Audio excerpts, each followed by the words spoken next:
Sa bawat pagsikat ng araw, kagandahan ay matatanaw. Sa biyayang umaapaw, kultura'y nangingibabaw. Luzon, Visayas, Mindanao, pasasalamat ang sigaw.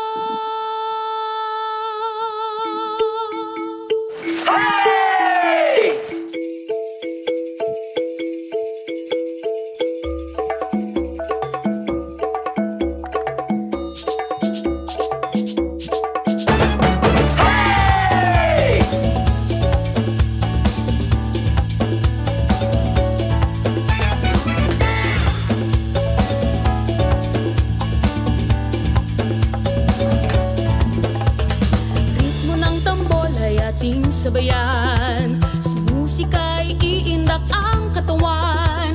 Pagkain, sayaw, sining at musika, sumasalamin sa ating kultura. Pilipinas, tunay kang nagniningning.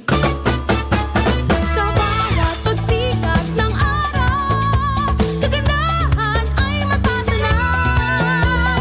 Sa biyayang umaapaw, kultura'y nangingibabaw. Luzon, Visayas, Mindanao, pasasalamat ang sigaw.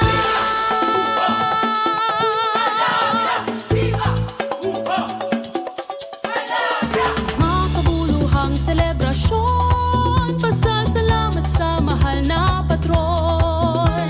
Ang makulay na pagdiriwang, pasalamat sa kasaganahan. Pilipinas, tunay kang nagniningning. Sa bawat pagsikat ng araw, kagandahan ay matatanaw. Sa biyayang umaapaw, kultura'y nangingibabaw. Luzon, Visayas, Mindanao, pasasalamat ang sigaw.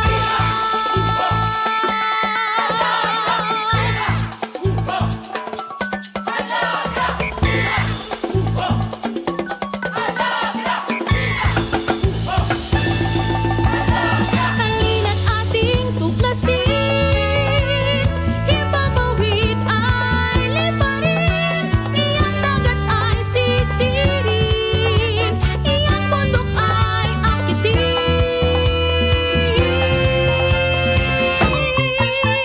Sa bawat pagsikat ng araw, kagandahan ay matatanaw. Sa biyayang umaapaw, kultura'y nangingibabaw. Luzon, Visayas, Mindanao, pasasalamat ang sigaw. Bawat pagsikat ng araw, kagandahan ay matatanaw. Sa biyayang umaapaw, kultura'y nangingibabaw. Pilipinas,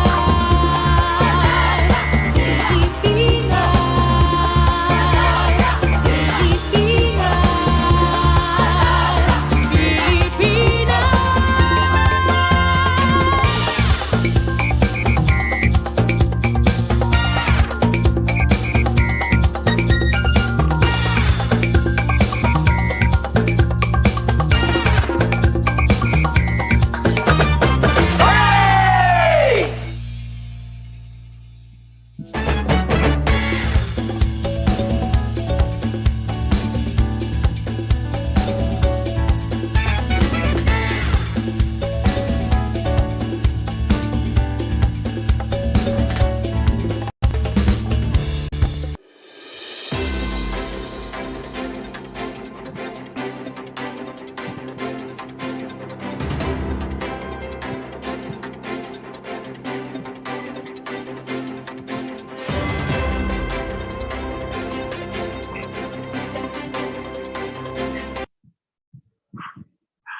Magandang araw at manigong bagong taon sa lahat po ng nakasubaybay sa atin sa DepEd Philippines Facebook page.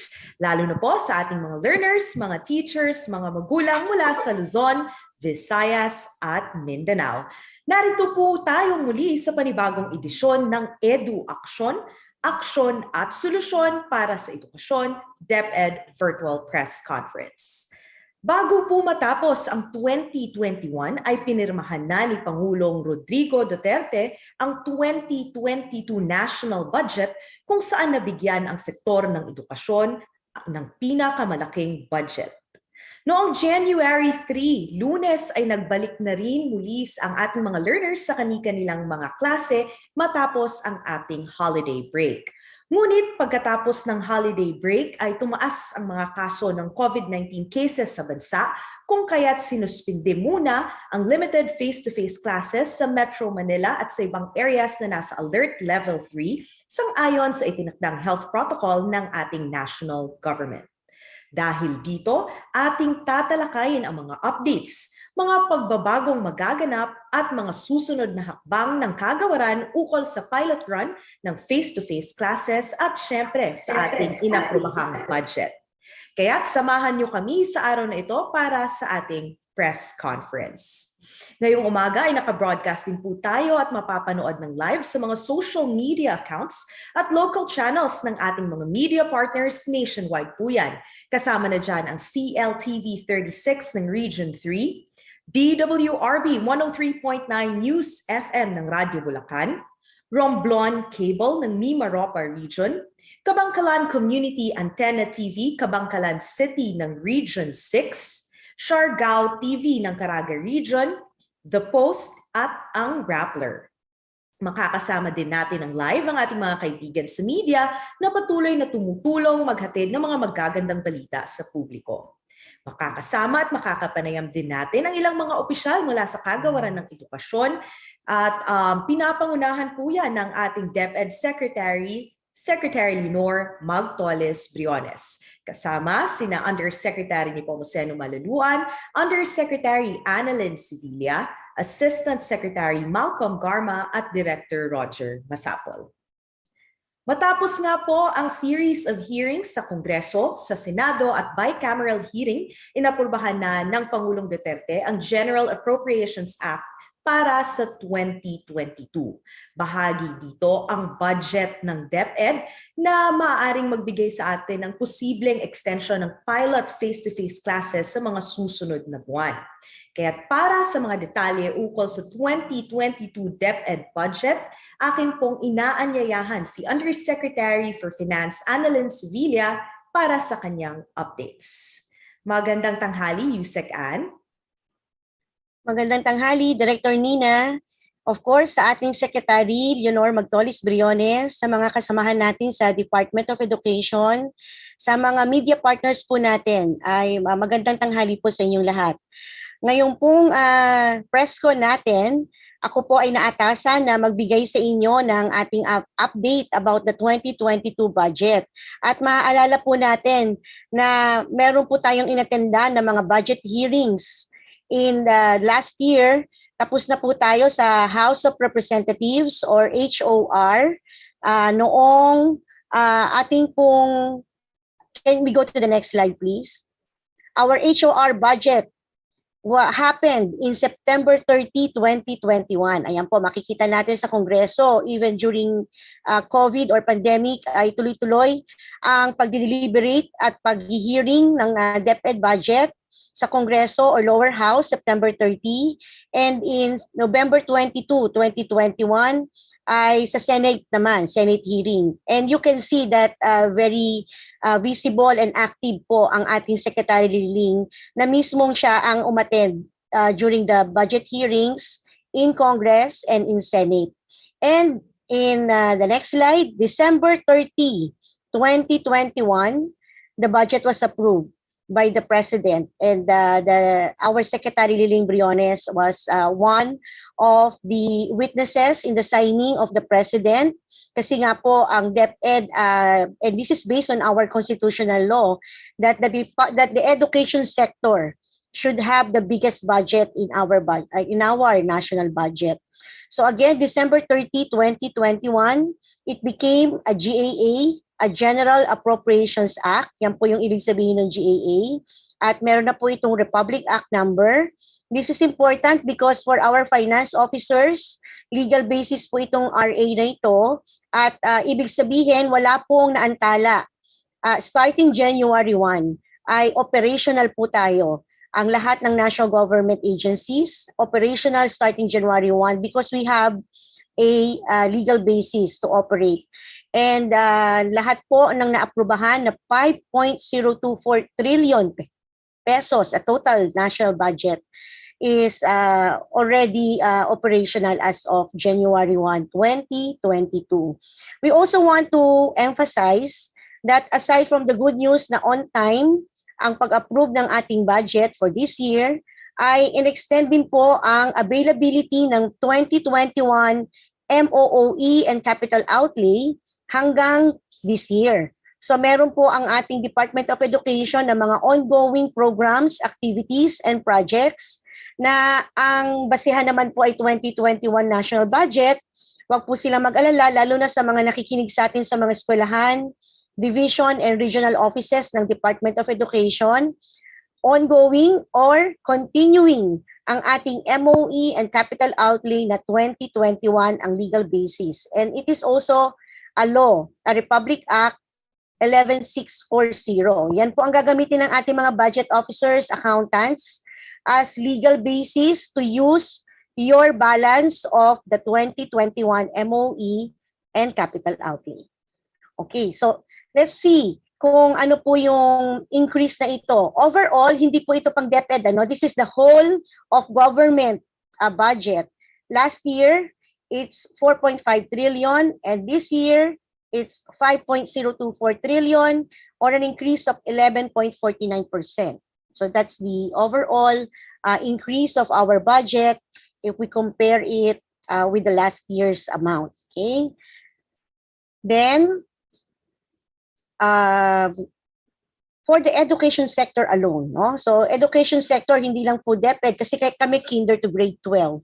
But this includes CHED, which is the tertiary level. It includes TESDA, and it includes all the state universities and colleges. There is an increase of 4.9% in the compared to last year's budget of 751.68 billion. It became 788.52 billion this year.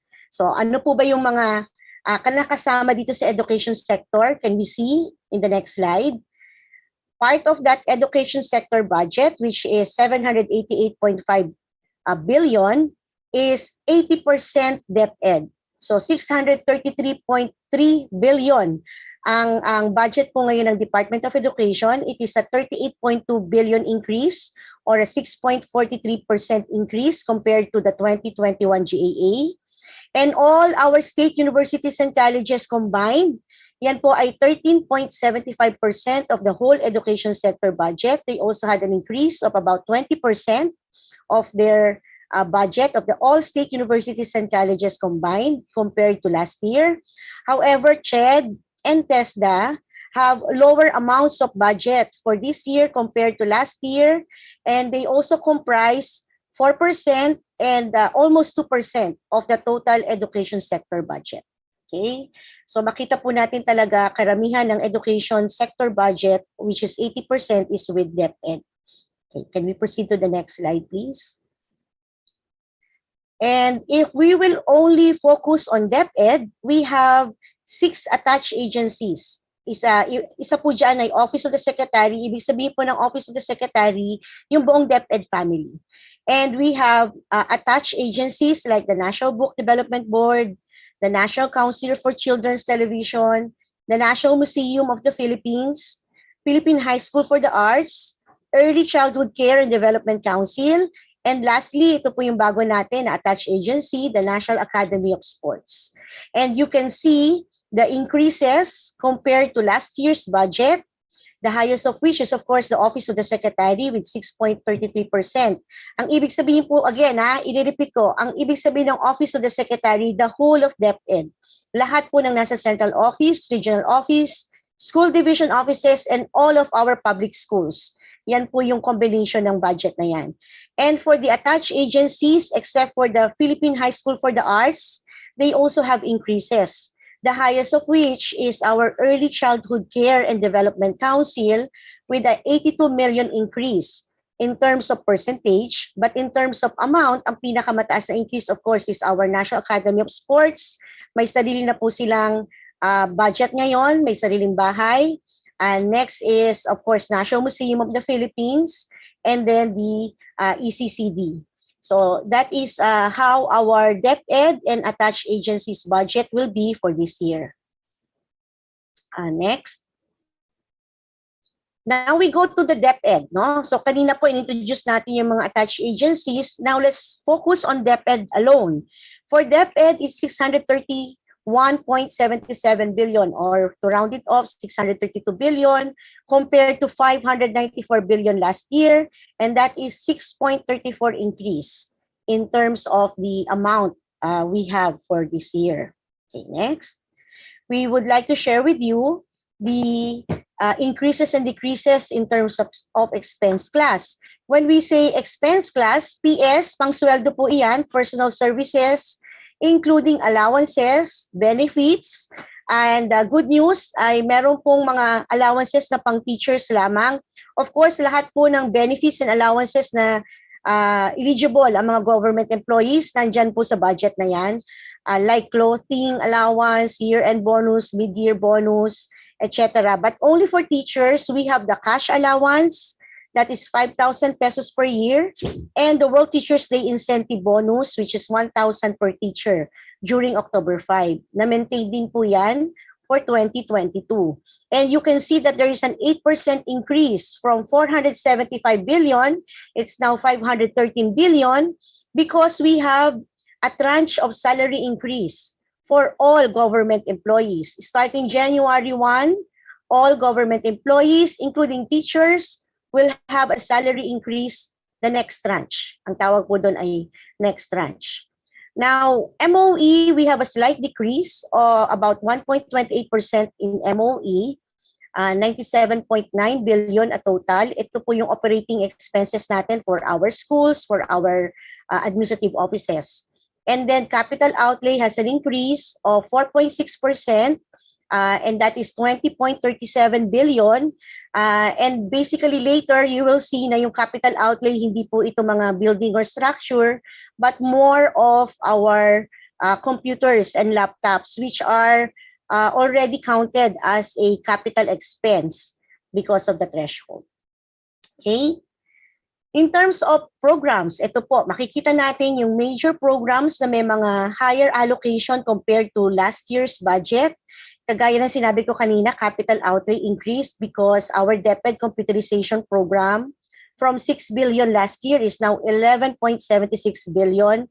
That is 96.3% increase, which is an evidence of how the government is supporting our digital education. And alam po natin sa distance learning, very important din po talaga yung technology and yung connection ng ating mga teachers and students in the learning process. We also have an increase in the new school personnel position. That's about 31% increase, which means that we have new teaching positions available, 10,000 new teaching positions actually, to be exact, and that is equivalent to 20 billion pesos.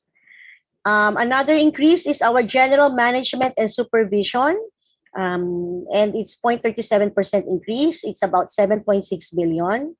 Our voucher program, that is the government assistance and subsidies. So to all our private school partners, don't worry, we have an increased amount of 28.3 billion for this year, and this will cover for the payments of our voucher voucher payments for the private schools.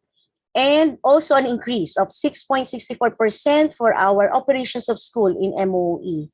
Yung kanina pinakita ko nag-decrease, that's the total, which includes all other programs that is classified as MOE. But ang operation ng school, for the school itself, we have an increase, and that is about 30 billion pesos. Okay, next. Another slide for higher allocation is our human resource development. This is training programs. We have continuing activities, and we maintained a slight increase of, it's now 1.9 billion. And we will continue to capacitate and of course upskill our workforce, especially our teaching positions. For learning tools and equipment, it's almost the same. It had an increase of 4.8 million. So 0.18% po yan, but still 2.7 billion for our learning tools and equipment. Our last mile school program also had an increase for this year, about 100 million. And the madrasa education, which is very important as well, a 2.88% increase for this year. Next is some programs which had a reduced or reduction in their budget.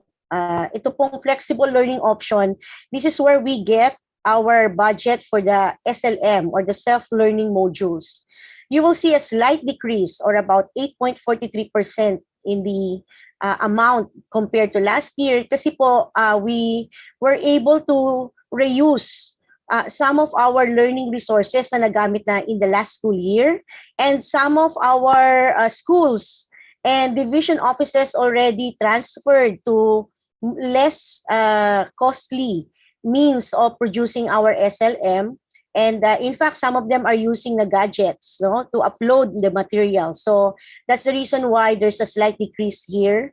And we are also looking for more improvements on how to produce our learning resources. And but again, the important thing here is we are implementing a flexible learning option. Blended pa rin po yung ating delivery mode for this year, 2022. A slight decrease also for the IP education, school-based feeding program, and the basic education facilities. So let me explain about the school-based feeding program. You can see here that almost half ang nawala, and this is because we were able to do the advanced procurement for the half of the school year ng school-based feeding program natin. So this amount, 3 billion, will cover the needs for the next school year, which is school year 2022 to 2023. So ito po ang naapektuhan ng pag-cut off ng mga budget na hindi po based on school year but based on fiscal year. Okay, so that's the reason. Pero tuloy-tuloy po ang school-based feeding program natin, and we are commending the team of the school-based feeding program for being able to adjust to a fiscal year rather than a budget that is based on a school year. Now, the big decrease is here in basic education facilities. The big decrease is less construction for us this year. From 11 billion, it's 5.95 billion. I think this is also the reason why we have the Mandanas ruling policy, wherein our LGUs have a bigger allocation in their budget that came from the national government share. So meron po tayong gagawin dito na partnership and engagement with our LGUs para po sa pag-continue ng ating basic education facilities. Next. And there's a good news for everyone, and this is not just for DepEd, this is applicable for all of our government agencies. There is a new general provision in the budget law. It's section 23. It's entitled Semi-Expendable Property, which now puts the threshold of capital outlay from 15,000 to 50,000. So, explain ko po ito ng mas madali or mas simple para sa atin. Ang ibig sabihin po kasi pag sinabing MOE, kailangan ng item na bibili mo ay hindi lalagpas ng 15,000. That is the policy last year. And if it will be 15,000 and above, that will be a capital outlay. So wala pong increase ng budget dito, but this is a policy. A policy wherein 15,000 limitation was used or was implemented in 1990s. And in 1990s talaga po, bigay ko na yung example namin sa DepEd. Pag bibili ka ng printer ngayon, at kung ang amount ay more than 15,000, wala po kaming budget. Kasi MOE lang meron sa eskwelahan, wala pong capital outlay. But right now, because the threshold of MOE has been increased to 50,000, you can now buy a higher quality printer up to 50,000 because that is still considered as MOE. And there is a conditional veto by the President on this, which stated that the COA, the Commission on Audit, should issue the appropriate accounting and auditing rules and regulation to take effect this increase of MOE from 15,000 to to 50,000. So congratulations po sa ating mga opisina, sa mga eskwelahan na talagang ang nabigay na budget sa kanila ay MOE lang. At least we now have a higher threshold, which means that we can buy more quality products for our operation. Okay, so I think that's the last. Oh, ito po pinaka-importante. Last but not the least, we would like to share with you what the President has included in his message when the budget was signed. And may I quote from the President, "I applaud the relentless efforts of the Department of Education in pursuing its mandate in the face of the persisting public health emergency due to COVID-19 by continuing to provide quality education to our learners through the alternative learning system programs." And the President commends our teachers, coordinators, and facilitators for their unwavering commitment and sacrifices in adapting to the new learning environment. So may we relay and give that message to all of our DepEd family who are listening right now, that the President has his full support for us, and he is very thankful and grateful for the things that we have done despite the pandemic that we are undergoing or undertaking right now. So yun po yata pinakahuli with this last one. And of course, there's a response from our secretary, which we released right after the approval of the budget, that our secretary, Leonor Magtolis-Briones, is expressing her gratitude to our President and the Congress for the never-ending support to raise quality of education in the country. And the increase in budget will certainly help our reforms and initiatives to transform education amidst the pandemic. So yan po ang mga update from the finance side, and we will continue to give you updates on how we can maximize and use productively what is available for us through our national budget as approved by Congress and the President. Maraming salamat po. Thank you very much, Yusek Ann, and congratulations on our approved budget. Thank you for your updates. At ngayon naman po, napag-usapan nga natin kanina that despite the pandemic at pagtaas ng mga alert levels tayo dito sa DepEd ay nagpapasalamat pa rin sa lahat po ng ating mga stakeholders at tuloy-tuloy pa rin ang ating implementasyon ng pilot face-to-face classes sa mga alert level 1 and 2 na lugar at sa mga lugar po na sinwerte at hindi po nanigtas sa pananalasa ng nakaraang bagyo. Kaya't malaking bahagi ang mga ating LGUs, ating mga partners at stakeholders, mga magulang, at lalo nating pinapatunayan na malakas pa rin ang shared responsibility sa sektor ng edukasyon. Kaya't napag-usapan naman ang face-to-face classes, though nahinto siya sa mga lugar na nag-alert level 3 tulad dito sa Metro Manila dahil sa pag-iingat natin sa ating mga learners, patuloy pa rin ang daloy ng edukasyon gamit ang ating iba't ibang learning deliveries. Kaugnay sa mga impormasyon na yan, may I now call on the Assistant Secretary for Field Operations, National Academy of Sports, Assistant Secretary Malcolm Garma, for his updates ukol sa pilot run. ASEC Malcolm. Okay, thank you, Director Nina. Is my audio clear? Okay ba? Yung audio ko? Yes, ASEC Malcolm. Sige. So, good morning to everyone. Good morning, Secretary. Good morning to our media partners, and Happy New Year to everyone. So, just to share with our media partners and also to our viewers and supporters of the EduAKSYON, we would like to provide you with some of the updates with regards to the implementation of our pilot classes, face-to-face classes. So, what we are going to share with you, Director Nina, are the updates that we have shared with the joint MANCOM-EXICOM meet during our last meeting last year. So just to put some perspective and background on the ongoing pilot implementation, we would like to share you with these updates. Can we go on to the next slide, please? Okay. Next slide, please. So just to refresh the information with regards to the participating schools in our pilot implementation. Okay, Next slide, please. So if we remember, initially we had 100 public schools and 18 private schools that had started their pilot implementation of the limited face-to-face last November 15.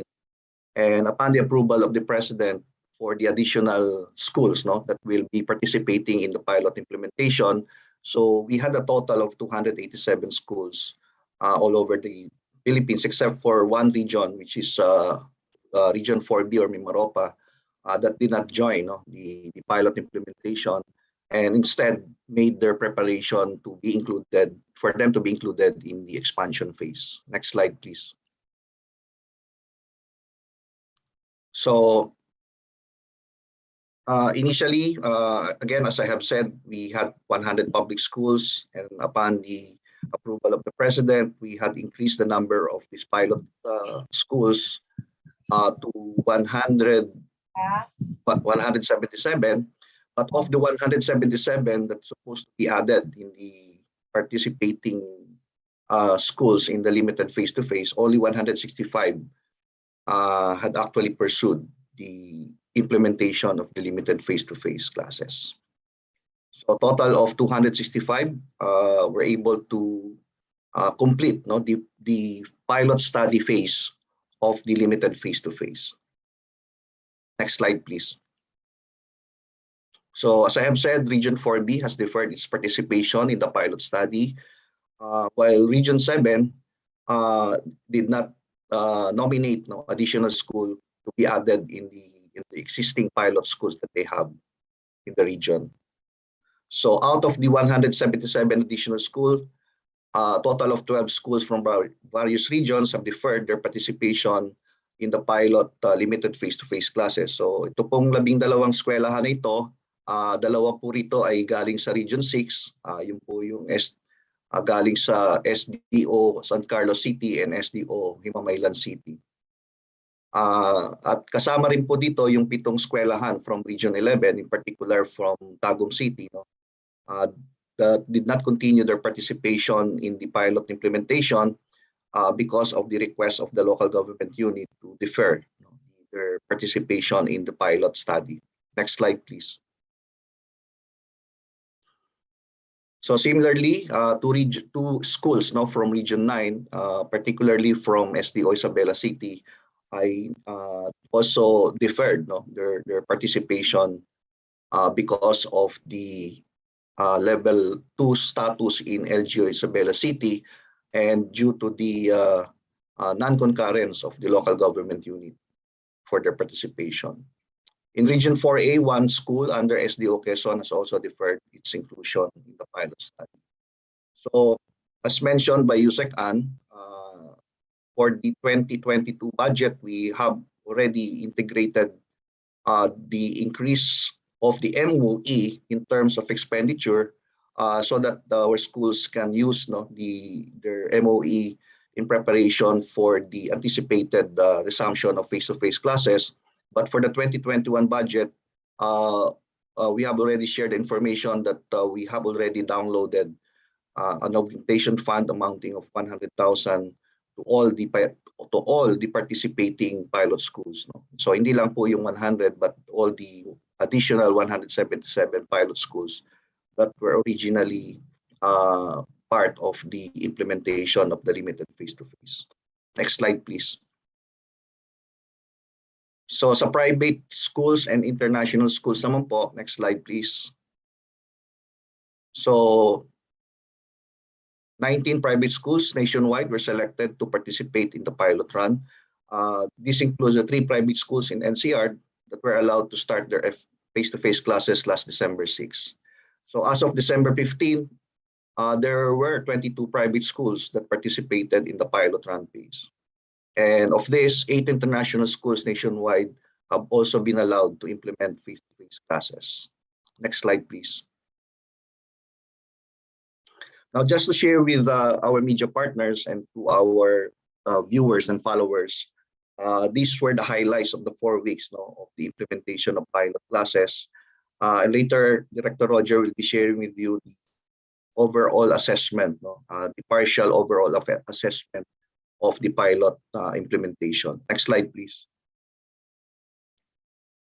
So based on the submission of the weekly school reporting, where we base the weekly assessment, so hindi po tayo maka 100 due to the difficulty and the challenges that our schools have been encountering in terms of connectivity. So mahirap po minsan magbato ng impormasyon, ng datos, gawa po ng unavailability of connection, especially during the week 5 na nung tumama yung Odette, no, in some of the regions in Visayas and Mindanao.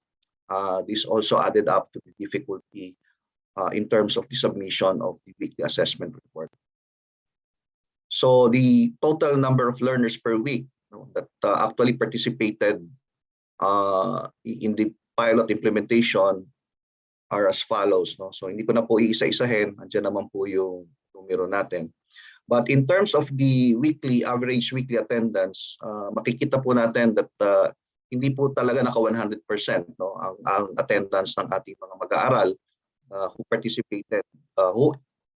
participated and intended to participate in the pilot implementation. So makita po natin that the average weekly attendance is ranging from 82% to 84.42%. Next slide, please.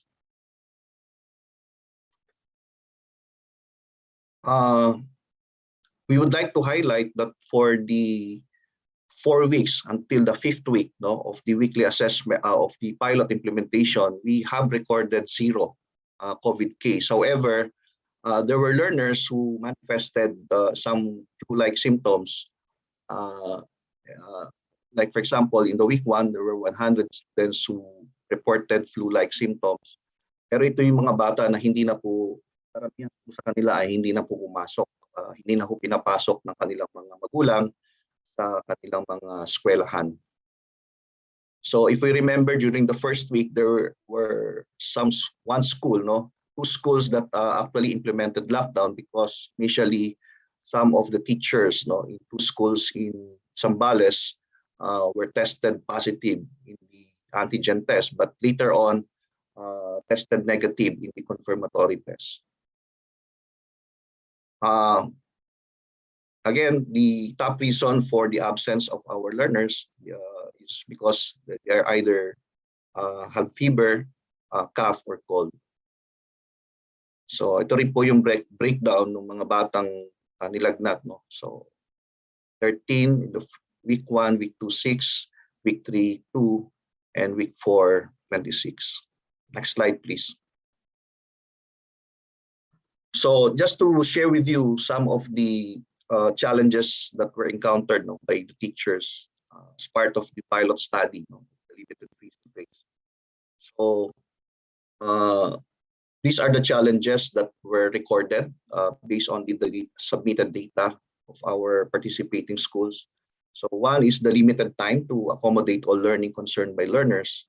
So this will be a basis of the recommendation that we're going to make in terms of the expansion. So baka we might recommend that there should be an increase in the number of hours, the contact time that our learners and teachers will be spending inside the classroom.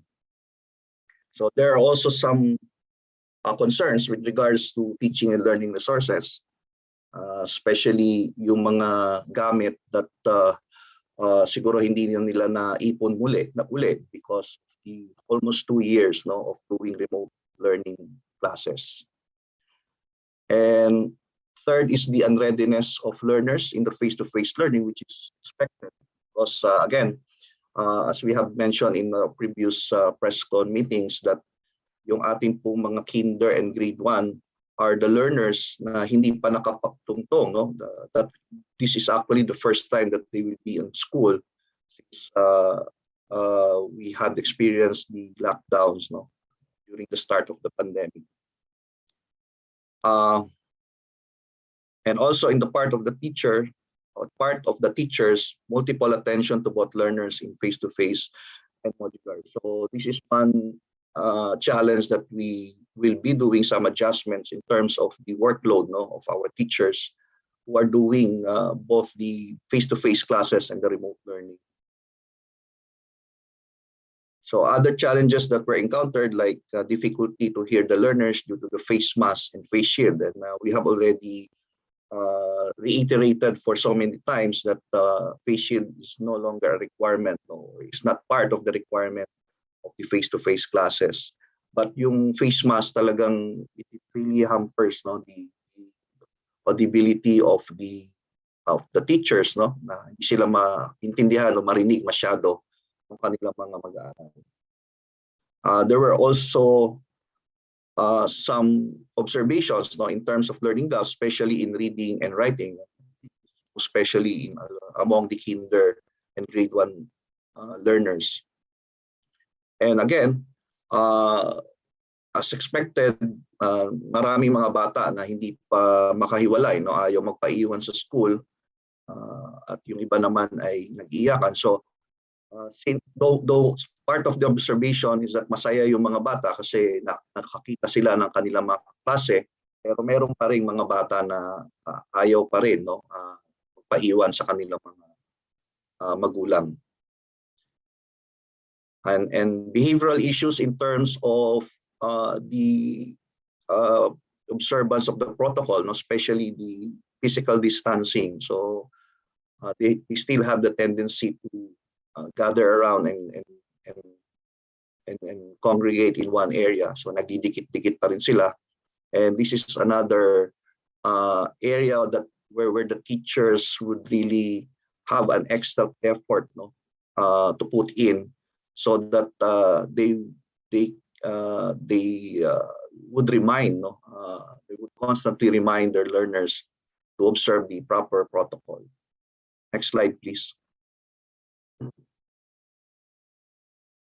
So sa part naman po ng mga learners, ito po yung ating datos. And just to cite some of the examples. So limited time. So same with the teachers, no, parang kulang yung oras na kanilang ginugol doon sa loob ng classroom to clarify lessons or to really expound, no, yung mga lessons that they are taking while doing the face-to-face classes. Learners cannot clearly see what is written on the board due to physical distancing. And similarly, learners cannot clearly hear, no, what the teachers are saying because of the face mask, no, and the barriers. So barriers, initially we had some challenges in terms of the barriers, but we have already instructed, no, those schools or those regions participating in the pilot limited face-to-face to already consider removing, no, the barriers that they initially put up, no, doon sa mga classrooms natin. Some learners manifested that they don't have enough learning materials. So because again, most of the time that were spent last school year, it was for the use of more self-learning modules, doing the remote learning. So learners are not yet ready for face-to-face learning. So nasabi ko na po yan kanina, na ipaliwanag na natin. And some learners have difficulty in basic literacy. So again,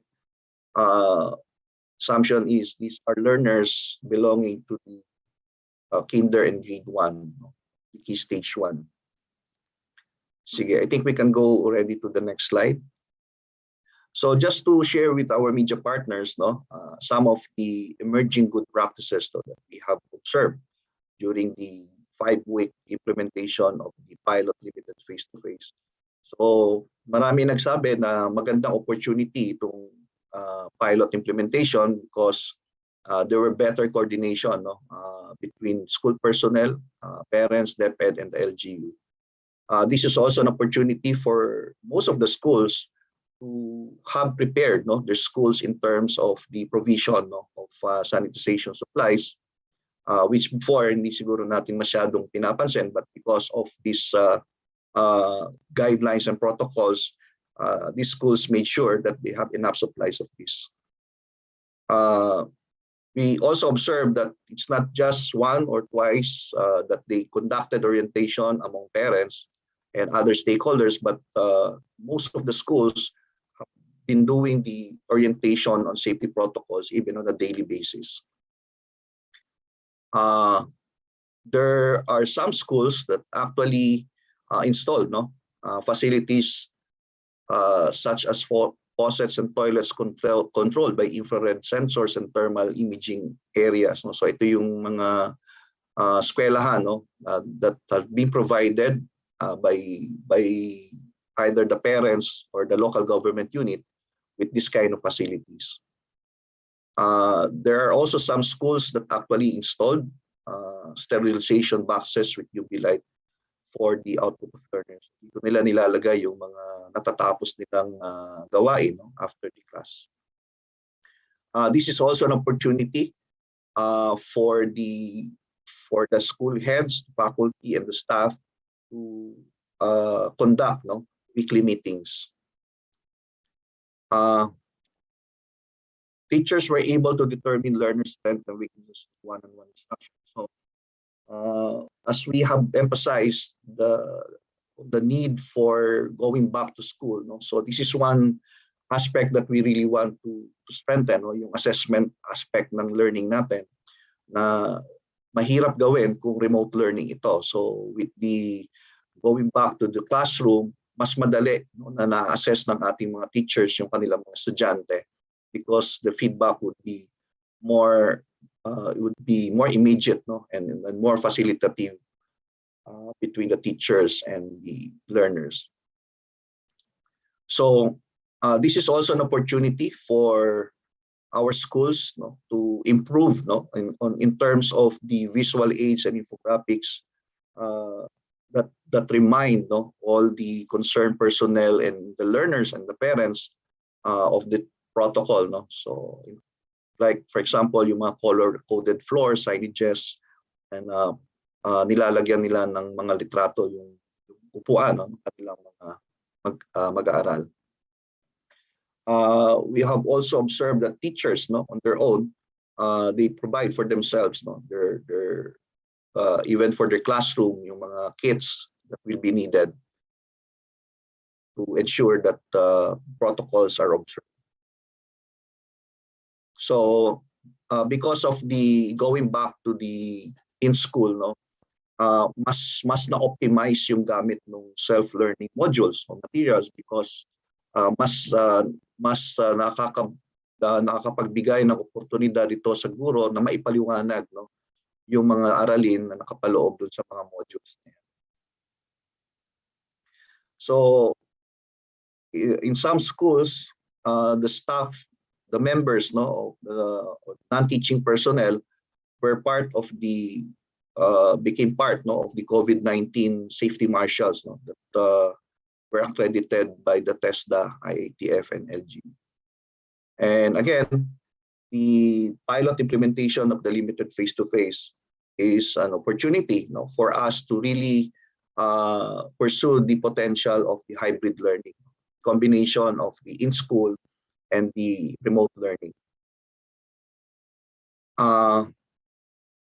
In some school, they have initiated the provision of teacher assistant with the help of the local government units.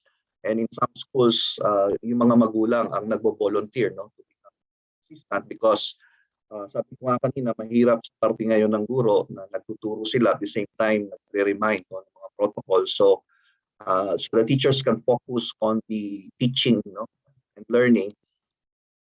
Meron pong mga volunteers that actually assist the teachers in the classroom to remind the learners of the observance of the protocols. At meron pong mga eskwelahan that they have come up with QR code para mas madaling ma-trace yung kanilang mga learners and personnel in terms of possible transmission of COVID. Next slide, please. So insofar as the alert level 3 areas are concerned, so we would like to affirm our previous statement that we have already suspended the implementation of the pilot classes in the National Capital Region. But we would like to also reiterate that the pilot classes that have been started last year will continue in areas under alert level 1 and 2, so long as we can sustain the concurrence of the local government units in this area, and also if we can sustain the consent of the parents for their children to participate in the pilot classes. So all of this pending the completion of our report to be submitted to the Office of the President for us to determine if we are going to implement the expansion phase by this year. So Director Nina, I think yun muna yung general updates natin, and Director Roger would provide us with more detailed information with regards to the assessment naman. Thank you.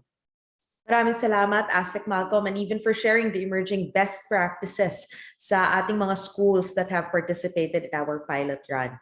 Would just like to emphasize po muli, kahit man dito sa Alert Level 3 areas ay suspended ang ating pilot run ng limited face-to-face classes, ay tuloy pa rin po ang pag-aaral sa pamamagitan ng ating iba't ibang learning modalities.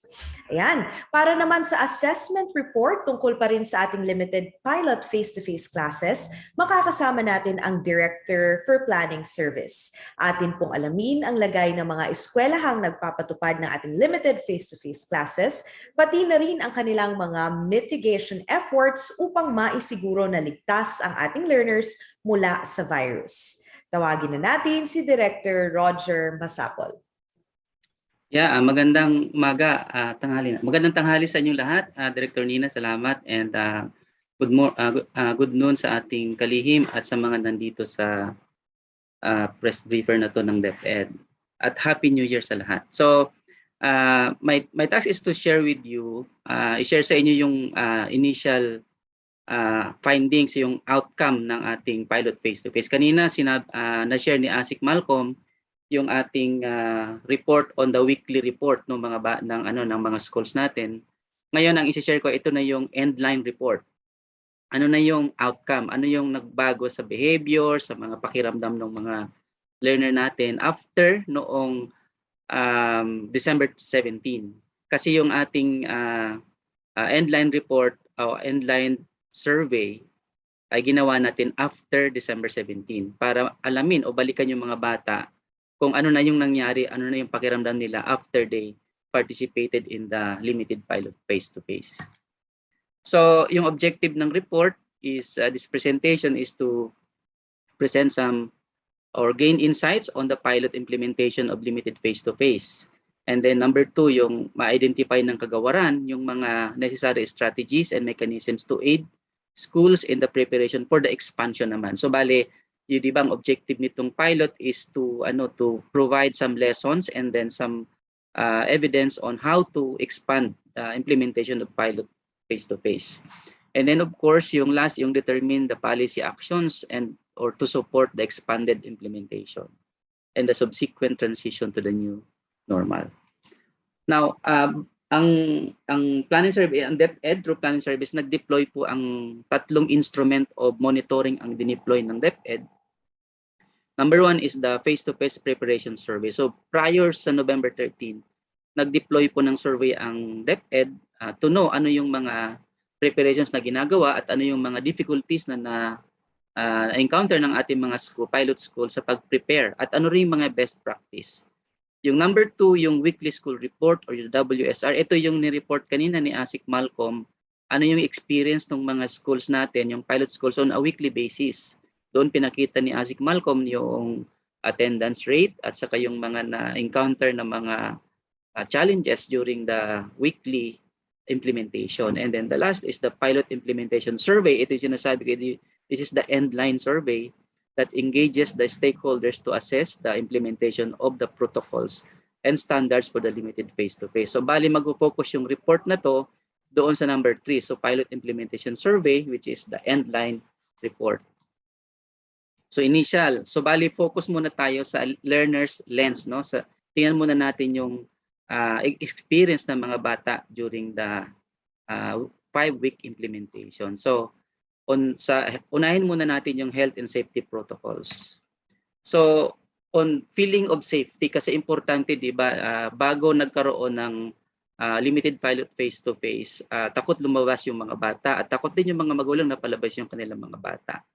So at unang-una hindi rin sila bakunado, no. So ngayon tinanong natin yung mga bata sa kanilang feeling of safety after the experience in limited pilot face-to-face. Yung kanilang sagot is almost yung tinanong natin yung K to 3, no. So almost 100% of the K to 3 learners respondents felt safe while participating in the pilot implementation. So naramdaman nila na sila ay ligtas sa loob ng paaralan. So this means that learners felt safe interacting with their classmates and teachers and going around the school ground. And then further investigation will be done to understand the reasons why 3% of kindergarten learner respondents don't feel safe anywhere within the school. So mayroon pong mga lumabas doon sa assessment na mayroong 3% of kindergarten learners, sasagot nila doon sa survey na they feel na hindi sila safe, at ito ay isa subject of further or deeper analysis ng team. So ito yung lumabas na sa graphical representation, no? Yung tanong ganito, yung tanong sa mga kinder, no. Naramdaman kong ligtas ako sa COVID-19 kapag papunta sa paaralan at pauwi sa aming bahay. So 98.93% ang nagsabing nag-thumbs up dito yung mga kindergarten. Yung pangalawa, naramdaman kong ligtas ako sa COVID-19 na nag-aaral kasama ang aking mga guro. Na 100% yung feeling of safety ng mga bata dito sa tanong na to. Yung pangatlo, naramdaman kong ligtas ako sa COVID-19 habang nag-aaral kasama ang aking mga kaklase. 99.9% yung sumagot na yes, ligtas. And then yung last, yung naramdaman kong ligtas ako sa COVID-19 saan mang lugar sa aming paaralan. So dito 97.33%. So ibig sabihin baka mas mas safer yung feeling ng bata kapag nasa loob lang siya ng classroom. Sa ibang lugar ng paaralan medyo bumaba yung natin. So mayroong certain percentage na they feel not safe pag sa ibang lugar na ng paaralan. But overall, this is a very good indication that yung learner na bago yung kanilang perception from yung transitioning from home to school prior to the implementation of face-to-face. Now, tingnan natin yung grades 1 to 3 naman, ano yung kanilang, medyo iniba natin yung tanong dito, pinadami natin yung tanong sa mga grade 1 to 3 in terms of knowing their feeling of safety sa school, sa loob ng school. So overall, mataas din ang ating responses, positive responses sa ating mga grades 1 to 3. Ang pinakamataas dito yung panatag o kampante akong pag-usapan ang mga bagay, yung pinakamataas na, hindi ibig sabihin yung pinakamataas pala, ito yung 98, ito yung tinutulungan ako ng aking gurong maintindihan ng aking nararamdaman. So more of ito, yung pag pinag-uusapan yung kanilang feeling about COVID-19. At yung pangalawang pinakamataas na pakiramdam na ligtas sila ay naramdaman kong ligtas ako sa COVID-19 habang nag-aaral kasama ang aking guro. Yung may konting mataas na, may kataasan ng konti yung thumbs down, yung panatag o kampante akong pag-usapan ng aking nararamdaman. So parang mayroon pang reservation yung mga bata na mag-share sa kaguro nila. And then yung pangalawa, panatag o komportable akong pag-usapan ang bagay na inaalala o kinatatakutan ko tungkol sa COVID-19. So bali related tong dalawa na to, parang mayroon pang reservation yung mga bata, yung grades 1 to 3 na pag-usapan yung ano man ang nararamdaman nila about COVID-19. At yung last, yung nararamdaman kong ligtas ako sa COVID-19 saan mang lugar sa aming paaralan. So parang ito rin yung sa kinder, no. So but overall, it's hovering around 97% sa grades 1 to 3. Now let's look at grades 11 and 12. So sa senior high school, 78% of senior high school learner respondents felt safe while studying with their classmates, while 79% felt safe while studying with their teachers. So 81% of senior high school learner respondents felt safe in discussing their feelings, and 76% felt safe discussing their fears and anxieties. 86% of senior high school learners respondents said that their teachers helped them process their feelings during the pilot implementation. 74% felt safe were anywhere in school premises, but 20% are neutral, while 6% of senior high school learners respondents don't feel safe anywhere in the campus. So medyo naiba yung mga sagot dito sa senior high school. Medyo hinati kasi natin yung ating mga tanong. Medyo iniba din natin yung tanong sa mga senior high school. So yung combination ng green saka yung orange, ito yung sang-ayon dito sa sa ating mga tanong. So halimbawa yung number 1, naramdaman kong ligtas ako sa COVID-19 kapag papunta sa paaralan at pauwi ng aming bahay. So 57% na lubos na sumasang-ayon at yung 19% sumasang-ayon o sumang-ayon. So ibig sabihin, combining the two, the green and the orange, ito yung mga sang-ayon dito sa mga statement na to. So pero may mga certain proportion, halimbawa yung yung yellow ba ito? Orange ba ito? Yellow. Nako, mukhang colorblind ako.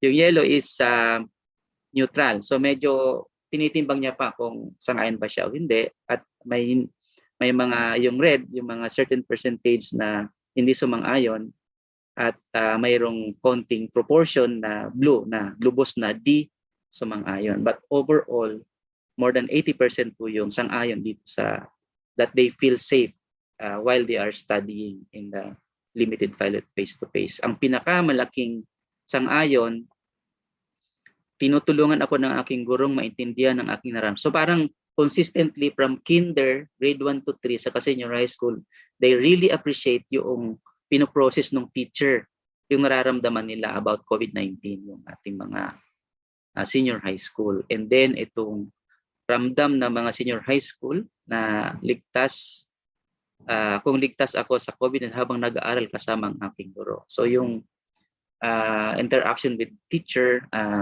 knowing na vaccinated yung mga teachers, they feel safe while they are talking to teachers. On terms of satisfaction in the implementing the health and safety protocol sa K-3, almost 100% of K-3 learners respondents are satisfied with the implementation of the health and safety protocols. This means that K-12 learners respondents are satisfied with the posters of health and safety protocols, school traffic management, daily health checks, hand washing facilities, clean toilet, waste disposal and management, and the airflow inside the classroom. So tingnan natin sa graph, no? So ito yung respond nila. So overwhelming yung happy face na binigay ng mga K-3 learners dito.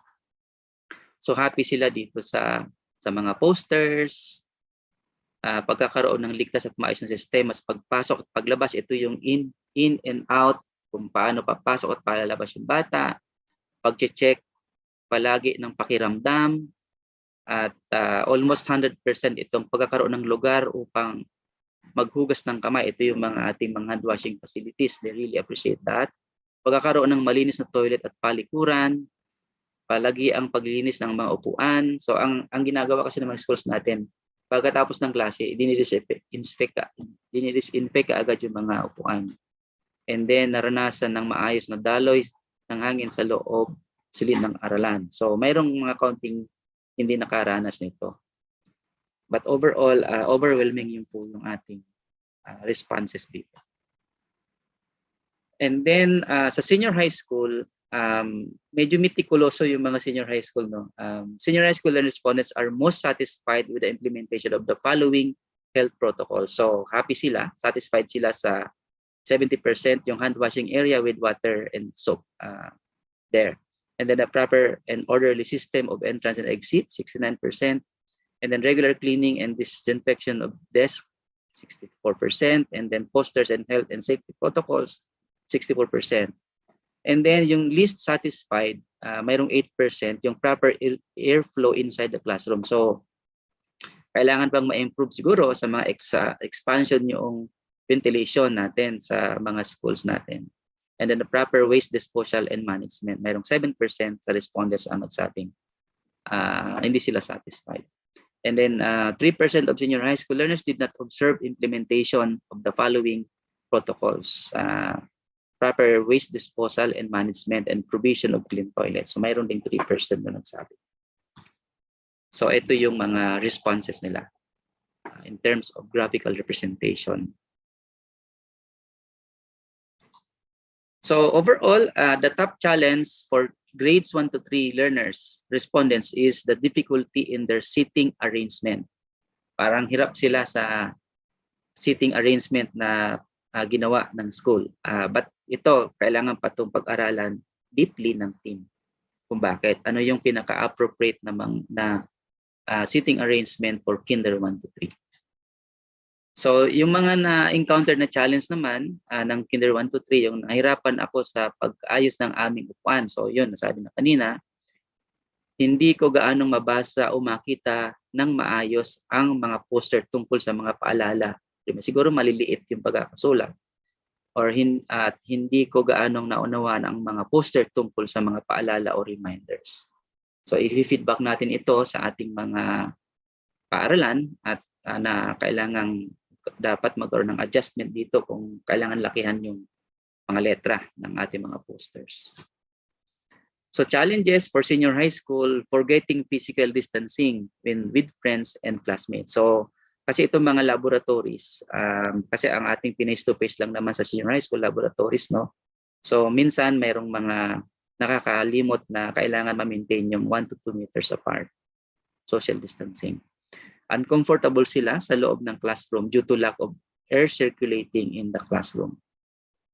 And then forgetting the health and safety protocols when in school. May mga estudyante na nakakalimot sa mga protocols sa senior high school, no? Pag nasa school. So ito yung responses nila on a graphical representation. Now, on teaching and learning, almost 100% of K-3 learner respondents are satisfied with blended learning approach. This is a good news, no? This means that K-3 learners are satisfied with the time allotment, schedule of reporting to school, learning delivery of teachers, hands-on activities in the classroom, and the learning resources and materials used during the F2F classes. Ito yung graphical representation ng kanilang mga responses. Inilaang oras sa klase, well, 98%, pero may mga 1.76% sa respondents na they think na hindi sapat yung inilang oras sa ating paaralan, no, sa pilot face-to-face. Schedule o araw ng pagpasok, 99.1%, they are satisfied. Paraan ng pagtuturo, 99.8%, mga hands-on activities, 99.3%, mga kagamitang ginagamit, 99%. So it's almost 100% satisfaction on the blended learning approach. Senior high school respondents most satisfied with the delivery of lesson by the teacher, 67%. Yung least satisfied sila doon sa time. So nakulangan, yung mayroong 12% na nakulangan yung senior high school doon siguro sa oras. Kasi ang maximum natin is 4.5 hours sa mga senior high school. Dahil laboratory to baka nakulangan sila ng oras. So, and then 4% of senior high school respondents observed that hands-on activities were not implemented. So siguro may mga schools na nagkataon yung lessons ay hindi pang laboratory. So may mga 4% na respondent na nagsabi na hindi na-implement yung hands-on activities sa laboratory. So ito yung kanilang responses sa mga ating mga statement. No? Inilaang oras, schedule, paraan ng pagtuturo, mga hands-on, and mga kagamitan. Yun. So ang papansin natin, very consistent, yung guro lagi ang top notcher, no? Yung paraan ng pagtuturo ng guro. Kahit doon sa health and safety, yung pagpo-process ng guro sa kanilang mga nararamdaman. Challenges and learning behavior from distance to limited face-to-face. Almost 100% of K-12 learners experience positive changes in their learning behavior in the limited face-to-face classes compared to their experience in distance learning modalities. Specifically, K-12 learners get faster feedback in the face-to-face classes, 99.6%. This is the graphical representation for K-12 learner. mas masigla ako sa pag-aaral ngayon kaysa noong nasa bahay ako, 99.5. So I guess this is very important information. Mas naiintindihan ko ang mga aralin ngayon sa blended learning kaysa noong nasa bahay ako. Mas madali kong natapos ang mga gawaing nakasaad sa module pag nasa loob sila ng classroom. Mas mabilis kong nakukuha ang puna o feedback ng aking guro sa aking mga outputs kaysa noong nasa bahay ako. So, na-confirm nito yung ating ginawang survey noon na naghahanap ng oras o ang mga guro, ang mga estudyante ng pagbibigay ng feedback kaagad sa mga gawain nila ng mga teacher sa distance na hindi nila kaagad nakukuha, pero ngayon sa face-to-face nakukuha kaagad nila. So changes in the learning behavior naman sa senior high school, 91% of senior high school learner respondents agreed that their skills and knowledge is improved because of hands-on use. So na-appreciate nila yung hands-on sa laboratory. So 82% of senior high school learner respondents felt more motivated in face-to-face classes. 6% felt that they are less motivated in the face-to-face. So this is the graphical representation of the responses. Challenges encountered: difficulty in speaking because of the face mask and face shield, difficulty in listening to the teacher because of the face mask, difficulty in seeing the blackboard because of the distance learning.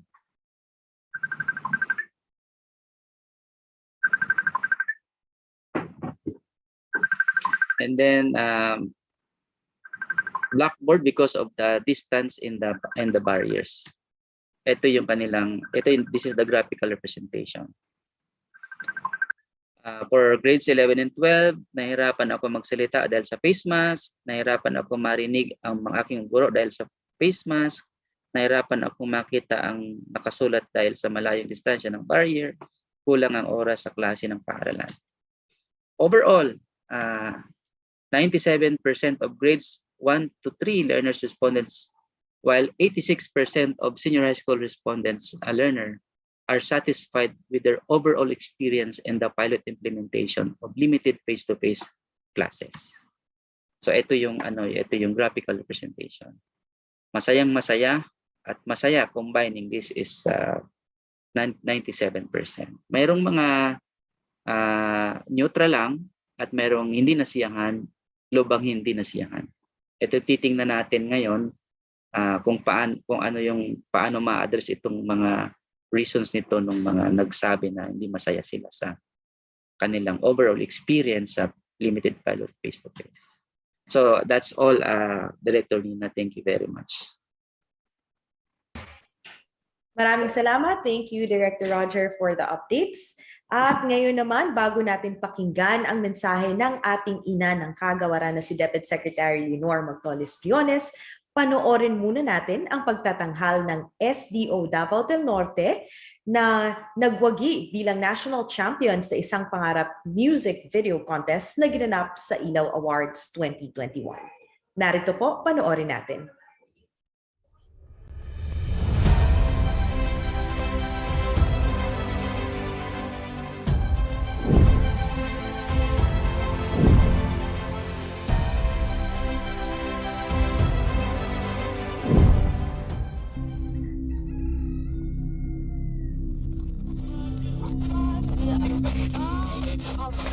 Nakansila ang pagbubukas ng klase dahil sa pagdating ng nakakamatay ng COVID-19 at lahat ay magsusuot ng face mask.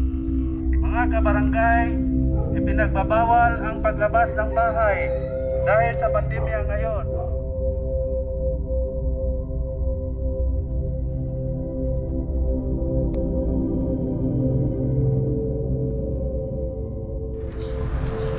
Nay, paano na yan? Huwag kang mag-alala. Gagawin ng DepEd ang lahat para may pagpatuloy ang iyong pag-aaral.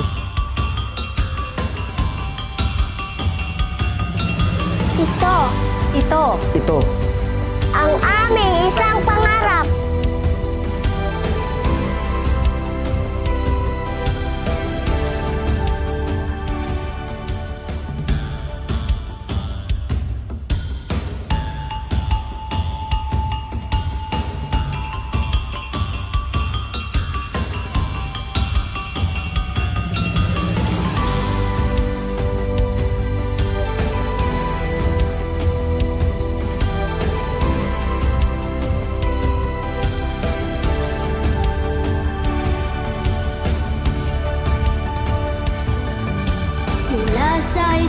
dakilang mithiin. Walang katulad at hikain. Isang araw din ay makakamtan. Sa isang pagsisikap, lahat magaganap.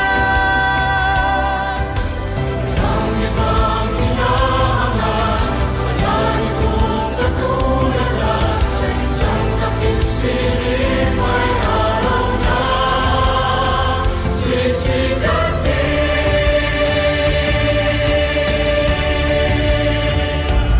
Aking hiling pa rin ang tinupapawirin. Ang bagong pag-asa ay muling tatanawin. Bawat buhay lahat ito'y ating makakamtan. Puspusang pagsisikap, magbubuo isang pangarap.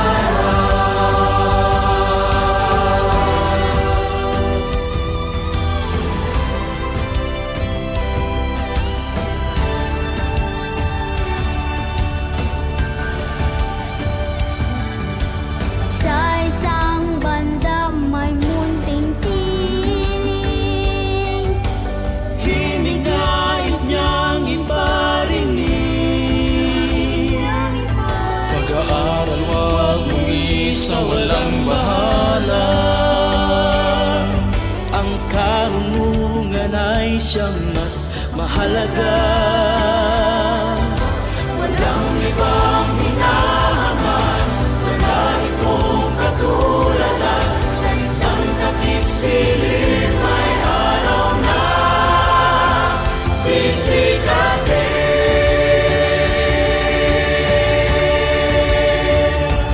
Ako na lumaroon ang kapagaluran, ang bagong paglaong ang ulang masulungan.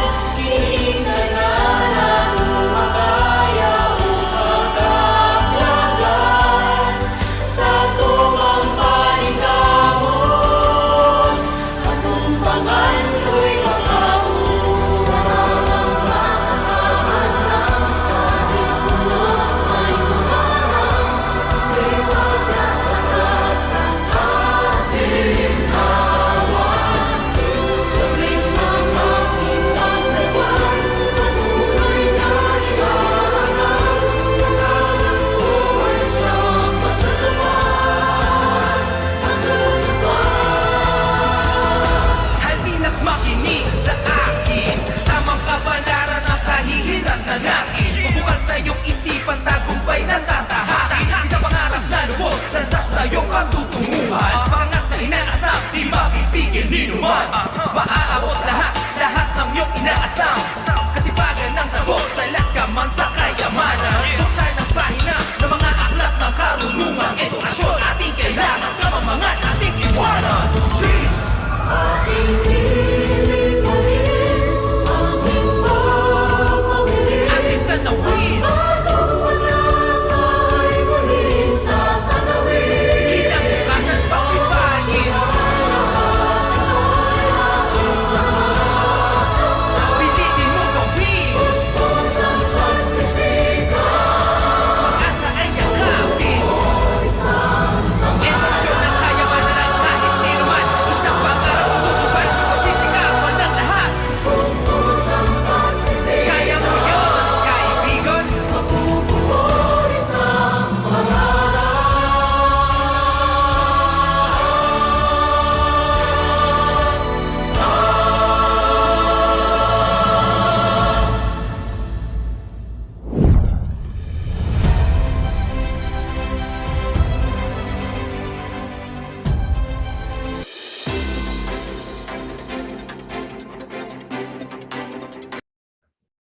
Wow, congratulations SDO Davao del Norte. Nakakakilabot. Nako, kung nakita niyo lang po si Secretary at ang kanyang reaction habang pinapanood po ang inyong video. Napakahusay, napakagaling. Congratulations at congratulations din po sa lahat ng ating pang ibang awardees at winners sa Ilaw Awards 2021. Ngayon naman po ay ready na tayong pakinggan ang mensahe ng ina ng kagawaran. Tawagin po natin Secretary Yunor Magtolis Briones. Magandang tanghali sa lahat. Hindi na kailangang magbigay pa ako ng update o briefing dahil ang lahat na gusto naming ipaabot sa public, sa ating mga clients, sa ating mga learners, teachers, and parents, as well as local governments, nasabi na. Gusto ko lang congratulate din ang Davao del Norte SDO sa kanilang very inspiring version of isang pangarap. Pang-apat ko na yung narinig kasi una yung original ay inawit ng Manila Concert Choir na mayroong rap. Tapos ang pangalawa ay yung galing sa Ilocos, sa Lawag ata yun, na may Ilocano version. Pangatlo, ang narinig ko, iba't ibang version, iba't ibang tempo. Ang sa Pasig naman na ginawang parang kundiman ang kanyang beat na very beautiful as well, and this latest one is very inspiring. So salamat sa lahat na nag-respond sa aking challenge na bawat reyon o probinsya man o choral group pwedeng gumawa ng kanilang version. Basta retain lang yung words, no?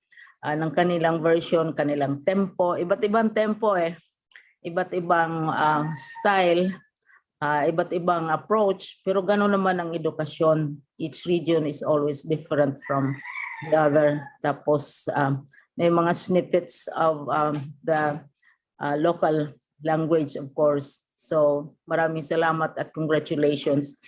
Very briefly lang, ang gusto ko lang emphasize na in addition to the report on the pilot implementation, by the way, isang dagdag lang sa opening ng classes, resumption of classes, nagsabi kami na we were intending, and I announced it during the cabinet meeting, that we will be expanding face-to-face for 2022. Kaya talagang tinapos namin ang pilot in December.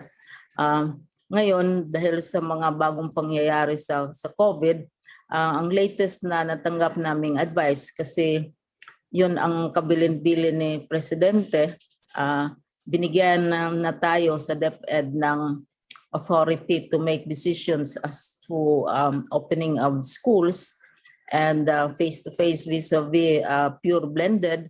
Pero nagsabi din siya na take into consideration the advice of the Department of Health. Kakatanggap lang namin ng advice galing sa Department of Health na kung pwede, hintayin natin hanggang matapos yung assessment period sa January 15, after January 15.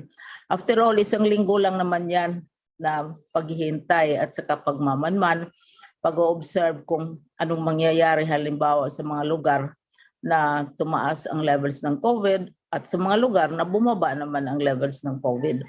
So, yan ang advice which we will implement seriously dahil isang linggo lang naman pagitan yan. After that, assessment na naman uli sa mga lugar na bubuksan natin ng school. Again, as a whole, hindi ko na masyadong i-detail yan because we report to you regularly. This year has been a very good year. Kung sa awit pa ni Frank Sinatra na sa panahon pa ng mga lolo't lola ninyo, it was a very good year. A very good year in the sense that internationally, we were recognized by UNICEF. Binigyan tayo ng 5-star rating. Importante ito dahil palagi nating kino-quote ang UNICEF studies. Sabi ni UNICEF ganito, sabi ni UNICEF ganon. Pero officially, binigyan tayo ng 5-star rating by UNICEF itself. Secondly, isang victory which the Department of Foreign Affairs really actively helped in clinching for the Philippines is that tayo ay napili na member ng Executive Committee ng kabuuang UNESCO. representing Asia. And again, that is something because UNESCO studies are always quoted, whatever. Kino-quote ang UNICEF, sabi ni UNICEF, sabi ni UNESCO. Pero yung official recognition nila is very, very clear. Member tayo ng executive committee, may kalayaan na sasabihin kung anong gusto nating sabihin. And I have been doing that both in UNICEF and UNESCO meetings. So yun ang medyo mahalaga. Patuloy pa rin tayo.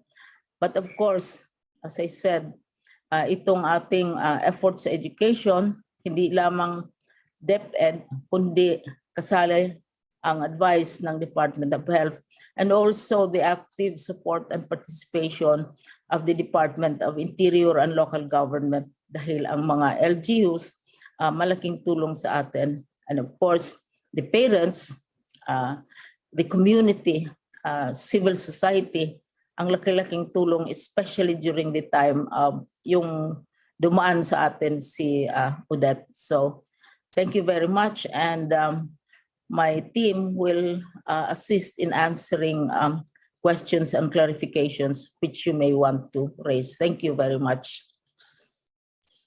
Thank you very much, Secretary, and for the initial updates that you have given. But now we're ready to proceed with our actual open forum, our press con proper. To start the ball rolling, we'll start with our first friend and partner from the media and press from ABS-CBN. Let's call on Ms. Ara Perez.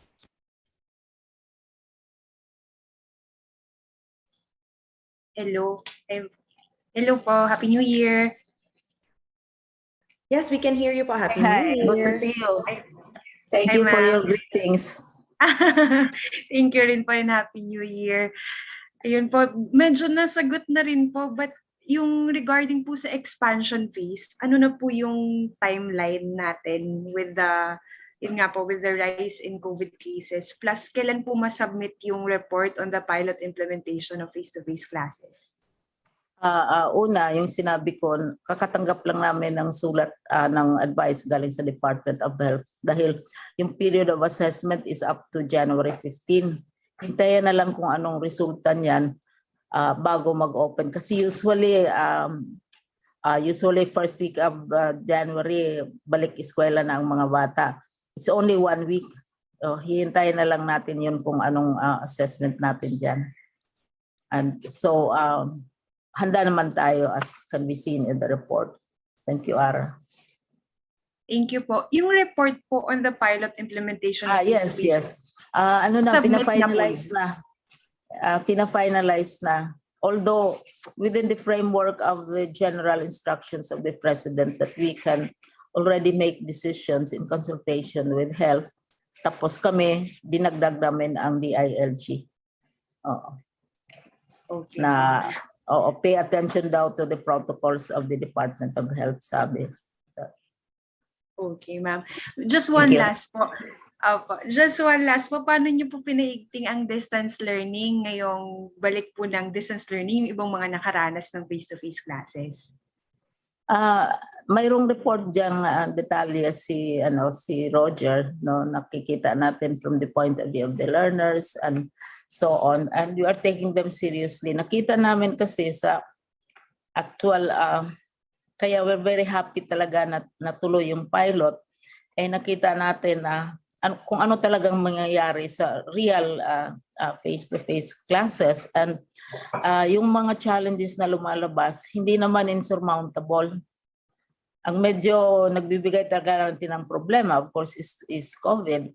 Pero yung like distancing, mga supplies, discomfort of the kids, ngayon we go down to the specific schools at saka yung mga schools which are facing those challenges, and with due credit to the teachers and the staff, the principals, SDSS, they're working out their own solutions kasi mas kabisado nila yung mga schools nila. So hindi naman imposible yung mga challenges na naglalabasan, and it gave us time to prepare, which is quite advantageous. Thank you. Thank you po. Happy New Year again. Happy New Year po. Salamat. Thank you very much, Ms. Ara Perez of ABS-CBN. Secretary, for the next set of questions I will be reading, these are coming from Ms. Giselle Craso Simon of Balitang A2C. The first question, napaghandaan na po ba ng Department of Education ang pagsasailalim sa Alert Level 3? Paano po nakapag-adjust sa ang mga nagbukas na ng mga paaralan? This was a bit answered, but would you like to expound po, Secretary? Ang mangyari dito, shift back to full blended learning. Kasi we have been implementing blended learning without face-to-face. Ngayong nasa alert level 3 now, we'll have to put on hold face-to-face. And that is also the advice of the Department of Health to us. Kasi sila ang may expertise dyan. Handa naman tayo kasi ang tanong ano bang paghahanda ang ginagawa? Nagbe-blended learning naman tayo. So balik lang tayo sa full blended learning. In the meantime, while waiting for the assessment of NCR to improve, and I believe that the improvements bubuti din ang sitwasyon dahil natututo naman tayo kung anong mangyayari kung tayo ay magpapabaya. Thank you. So we'll just shift to our other learning modalities. Ayan. And for the next question po, naayos na po ba ang pondo sa mga guro na magjuduty sa halalan? We also have Yusek Annalyn Sevilla with us, Secretary, to supplement your answer. Yeah. May I ask Yusek to answer that question? As far as I know, COMELEC has no objection at all because first choice nila naman talaga ang mga teachers na mag-supervise ng elections. So wala silang objections. It's more the arrangements with the DBM.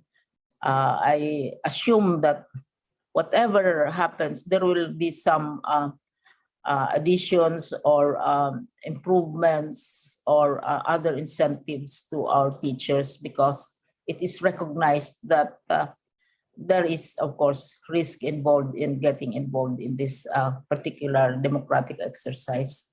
So, Yusik Ann. Thank you, ma'am. Good afternoon again. Repeat ko lang po yung question ni J1. No? Yung question niya, naayos na po ba ang pondo ng mga guro na duty sa halalan?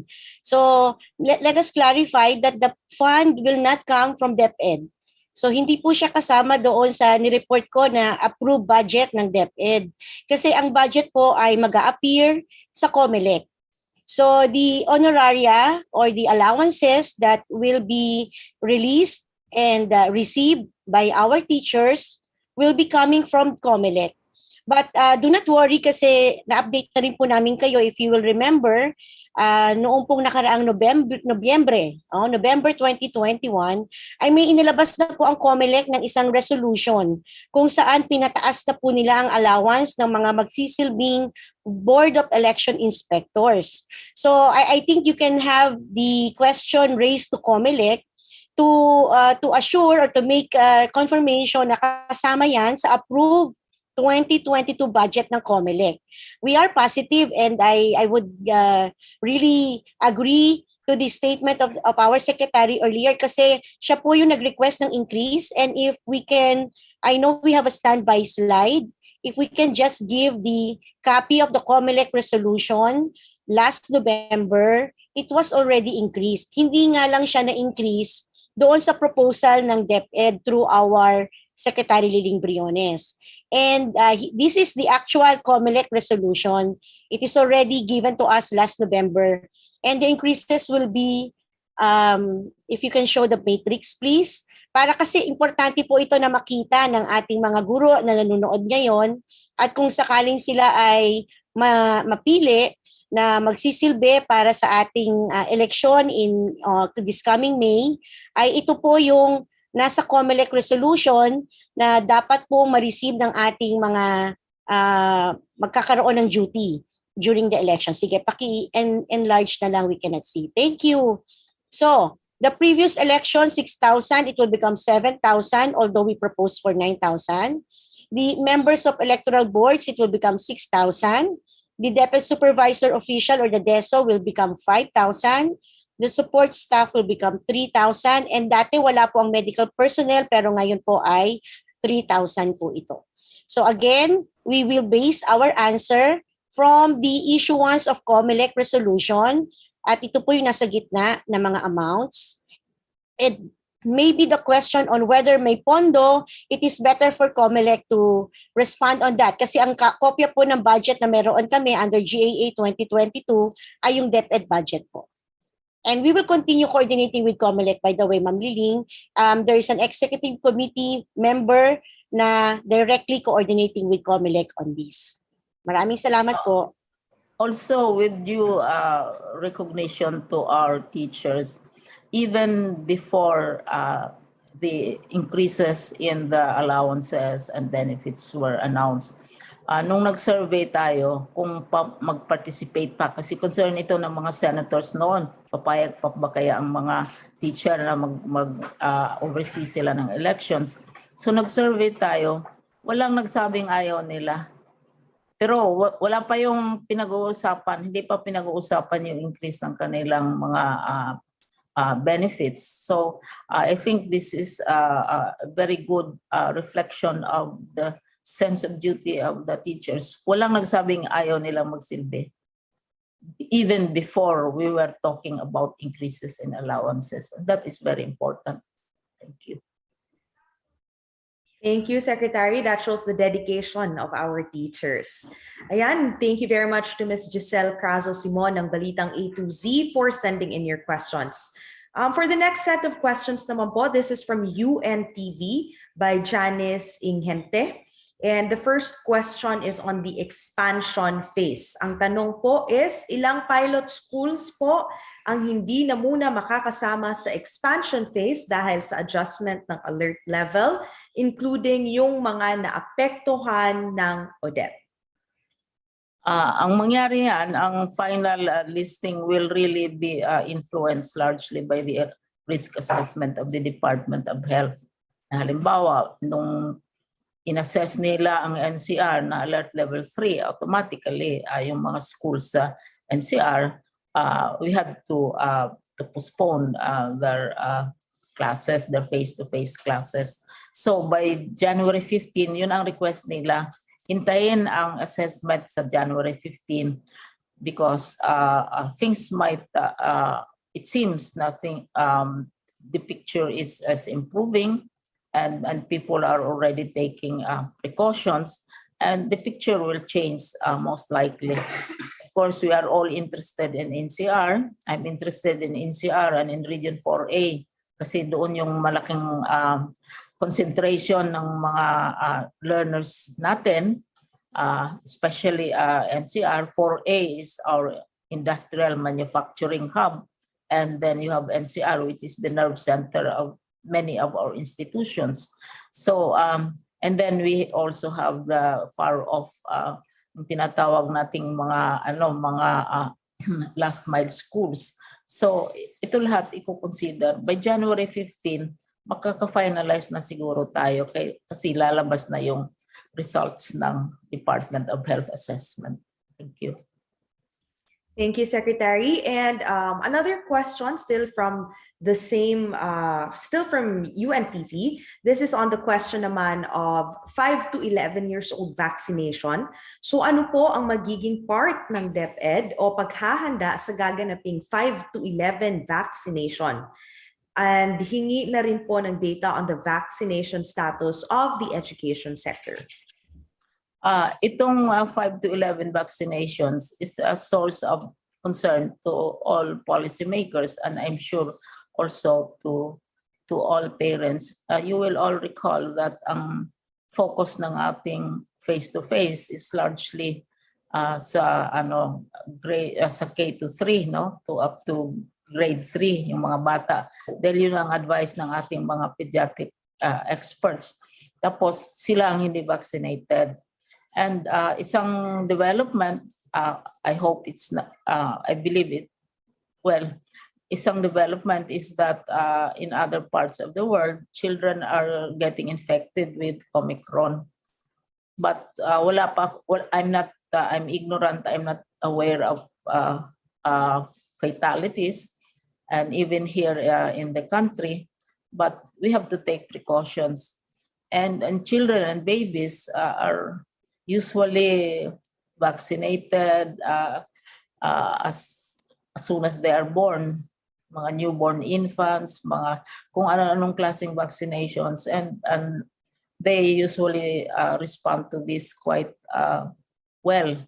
So ang nag-lead talaga nito is the Department of Health, and also of course under the direction of Secretary Galvez, and we will cooperate fully because the children are under our care. So ayun ang situation. Most of our children who are in the pilot are in the K-3 age, and this is the cause, the reason why there is much concern to protect them, as they have been protected from other diseases, kung ano-anong smallpox, kung diphtheria, dengue, whatever preventive interventions that they are usually given as infants and children. Thank you. Thank you very much, Secretary. For the next set of questions, they will be coming from Ms. Liz Soriano ng The Post. Hello po, good afternoon po. Yes, So good for my afternoon. yes po. For my first question po, tuloy-tuloy po ba ang face-to-face classes sa mga areas kahit mababa ang ang kaso ng COVID-19 sa kabila ng banta ng Omicron variant po? Liz, ang advice nga ng Department of Health is to wait until January 15. Kasi baka magbabago, baka madadagdagan pa yung mga mababa ang risk assessment na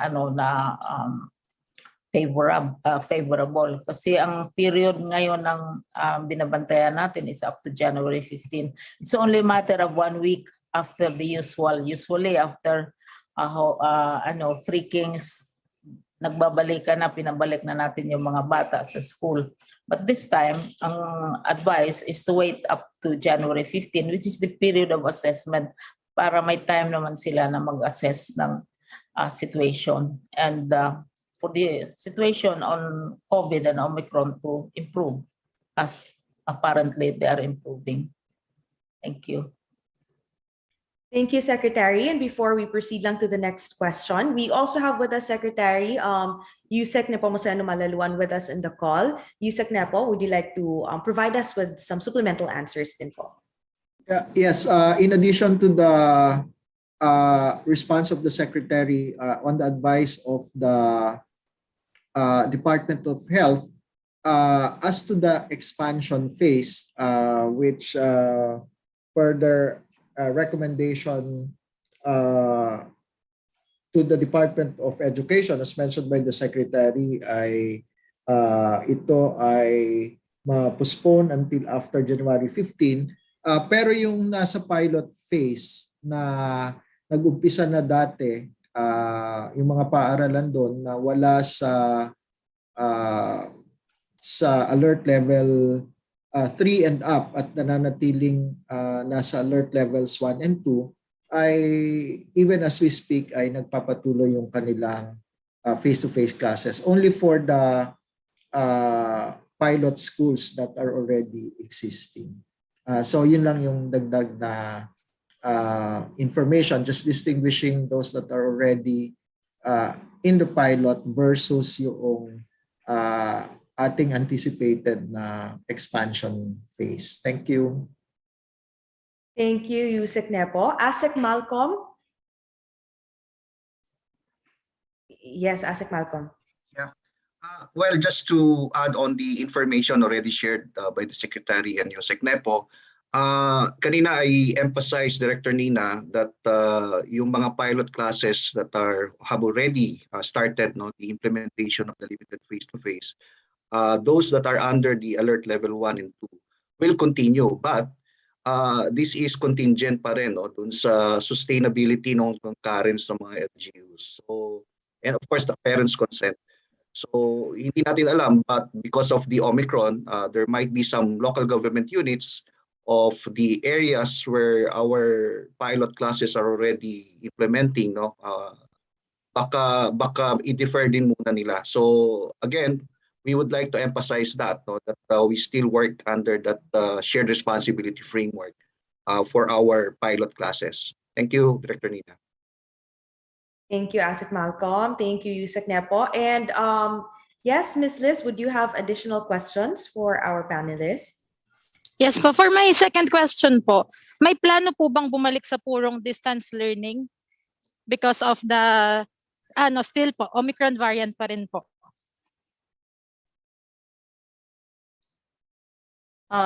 Hindi ko masyadong gets ang ibabalik ba ang distance learning. It has always been there for the past how many decades.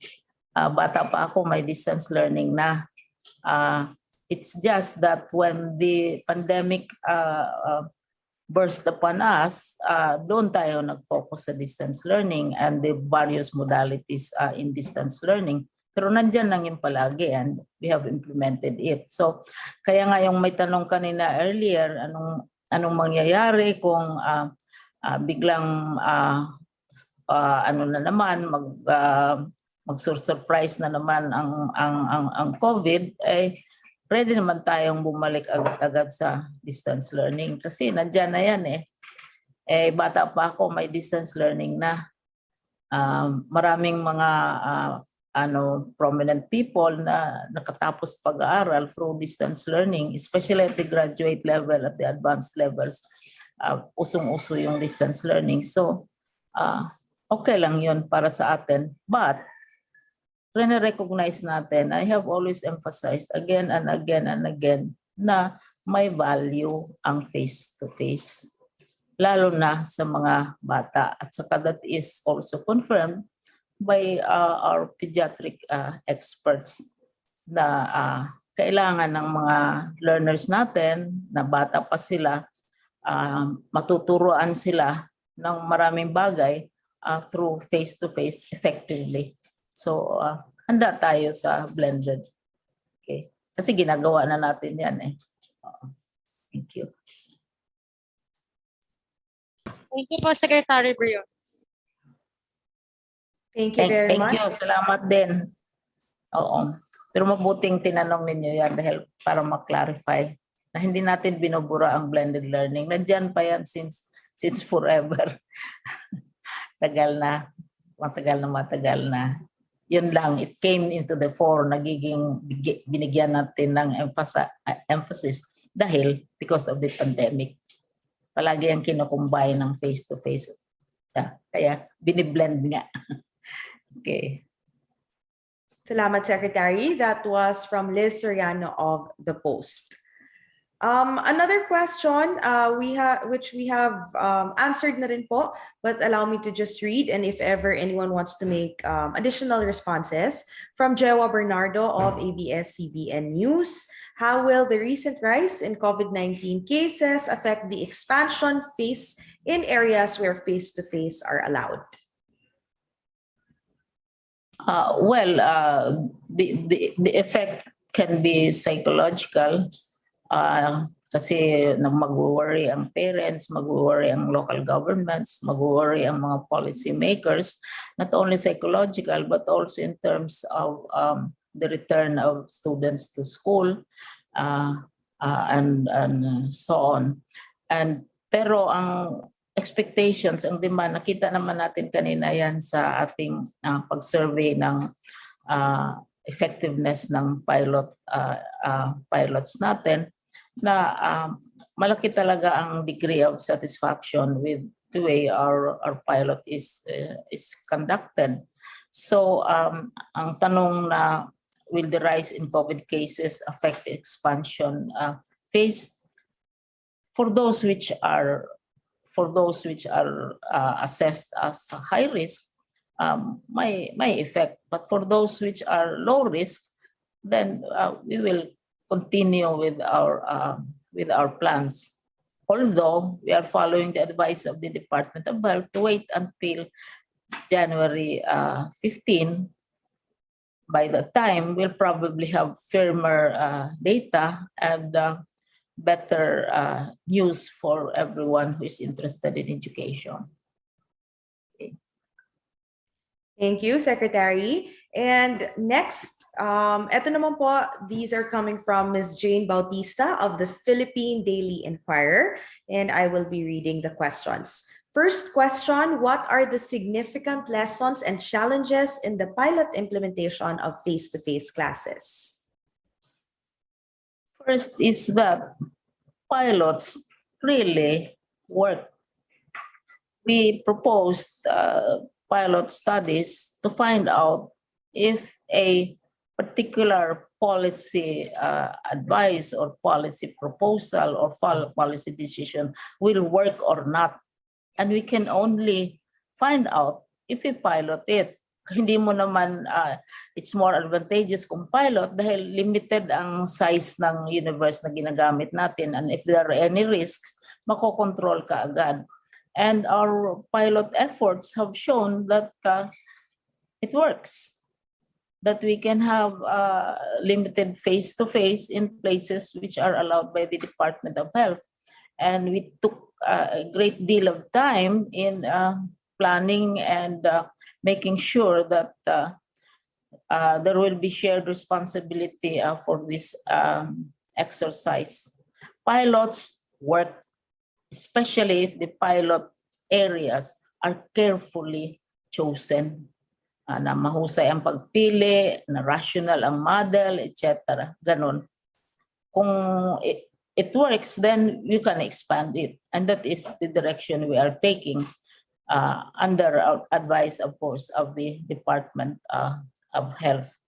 Tapos, ano yung mga significant lessons? Ang daming lessons na lumabas. But the general view namin is that the challenges which have been identified are not unmanageable, are not hindi pwedeng hindi incurable o hindi built-in.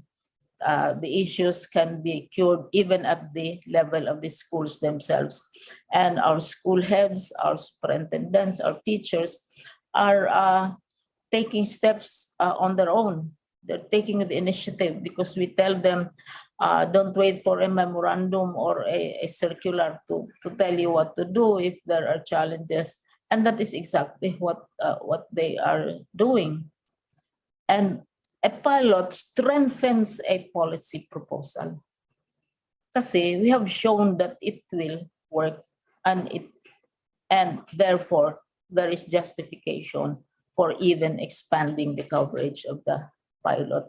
Kanina, haba-haba ng report ni Roger, nakikita natin na hindi naman imposible yung mga challenges, which we, of course, we are not ignoring. At ang ating tinatanong, hindi lamang yung mga young children, kasi sila ang mas marami, but also the junior high and the senior high learners, tinatanong din natin, plus the teachers, of course. So, all in all, it has been very useful. We can debate until doomsday whether a policy initiative is good or not, but it is always in the eating of the pudding that we know whether it's poisonous or not, and it's not poisonous. Thank you.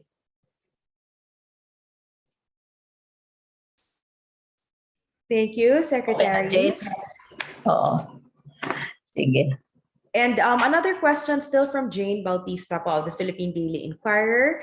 And the question reads, given that DepEd has the largest increase in the 2022 budget, what are the priority projects or reforms of the agency, and how much will be allotted for the provision of laptops and internet allowance to teachers?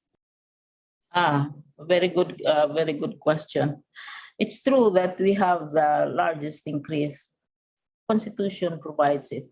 We have always had the largest share of the budget forever and ever.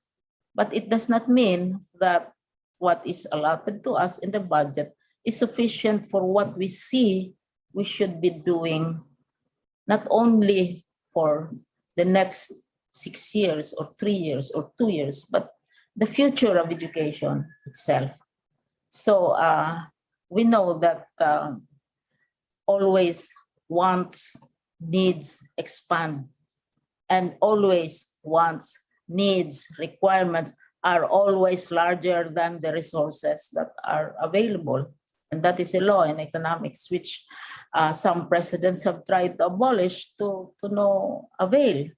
So what we are saying is that we have the largest increase, we have the largest share of the budget, but it does not necessarily mean that we have more than enough resources for what we see should be the direction of education. And this is where I go to futures.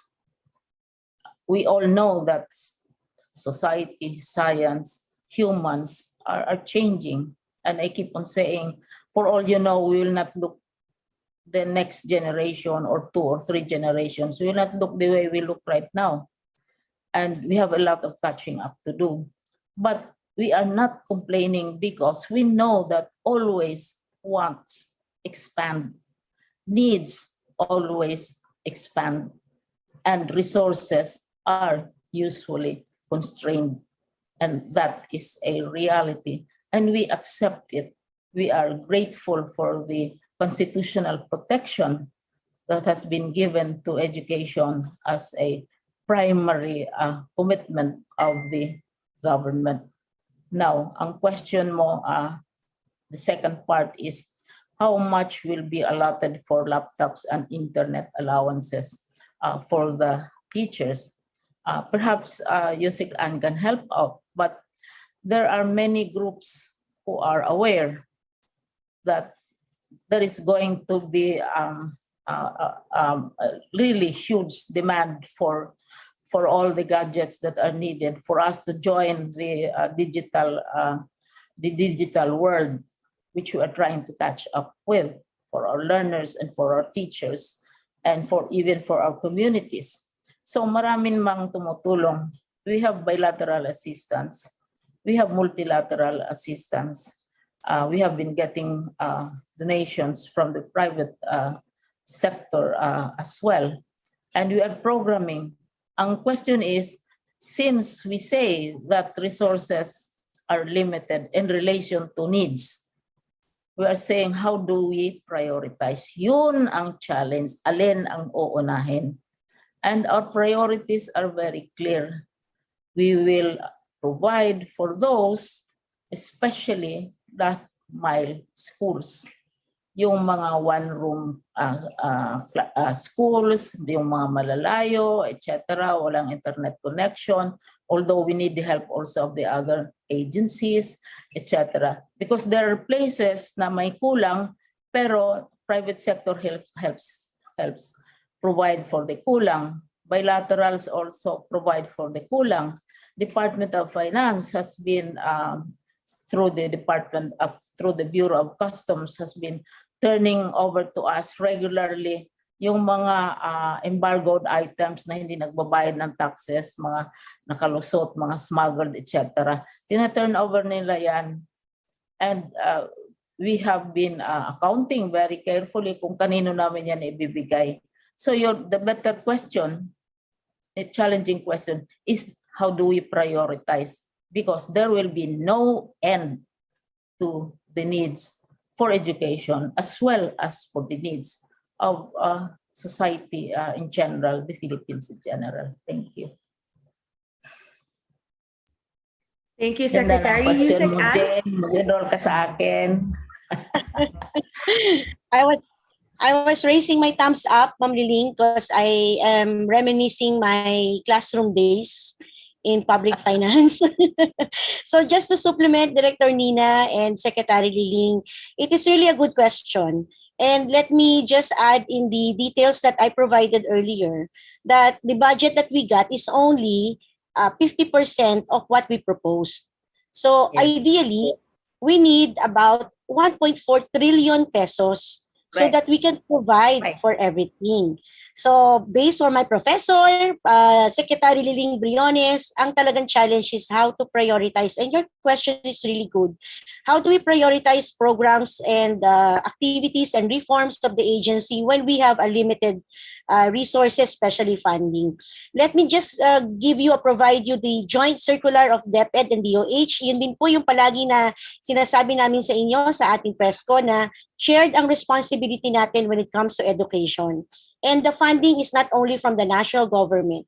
It comes from the local government as well. And right now, they have a bigger fund because of the reformulated or reallocated resources of the government.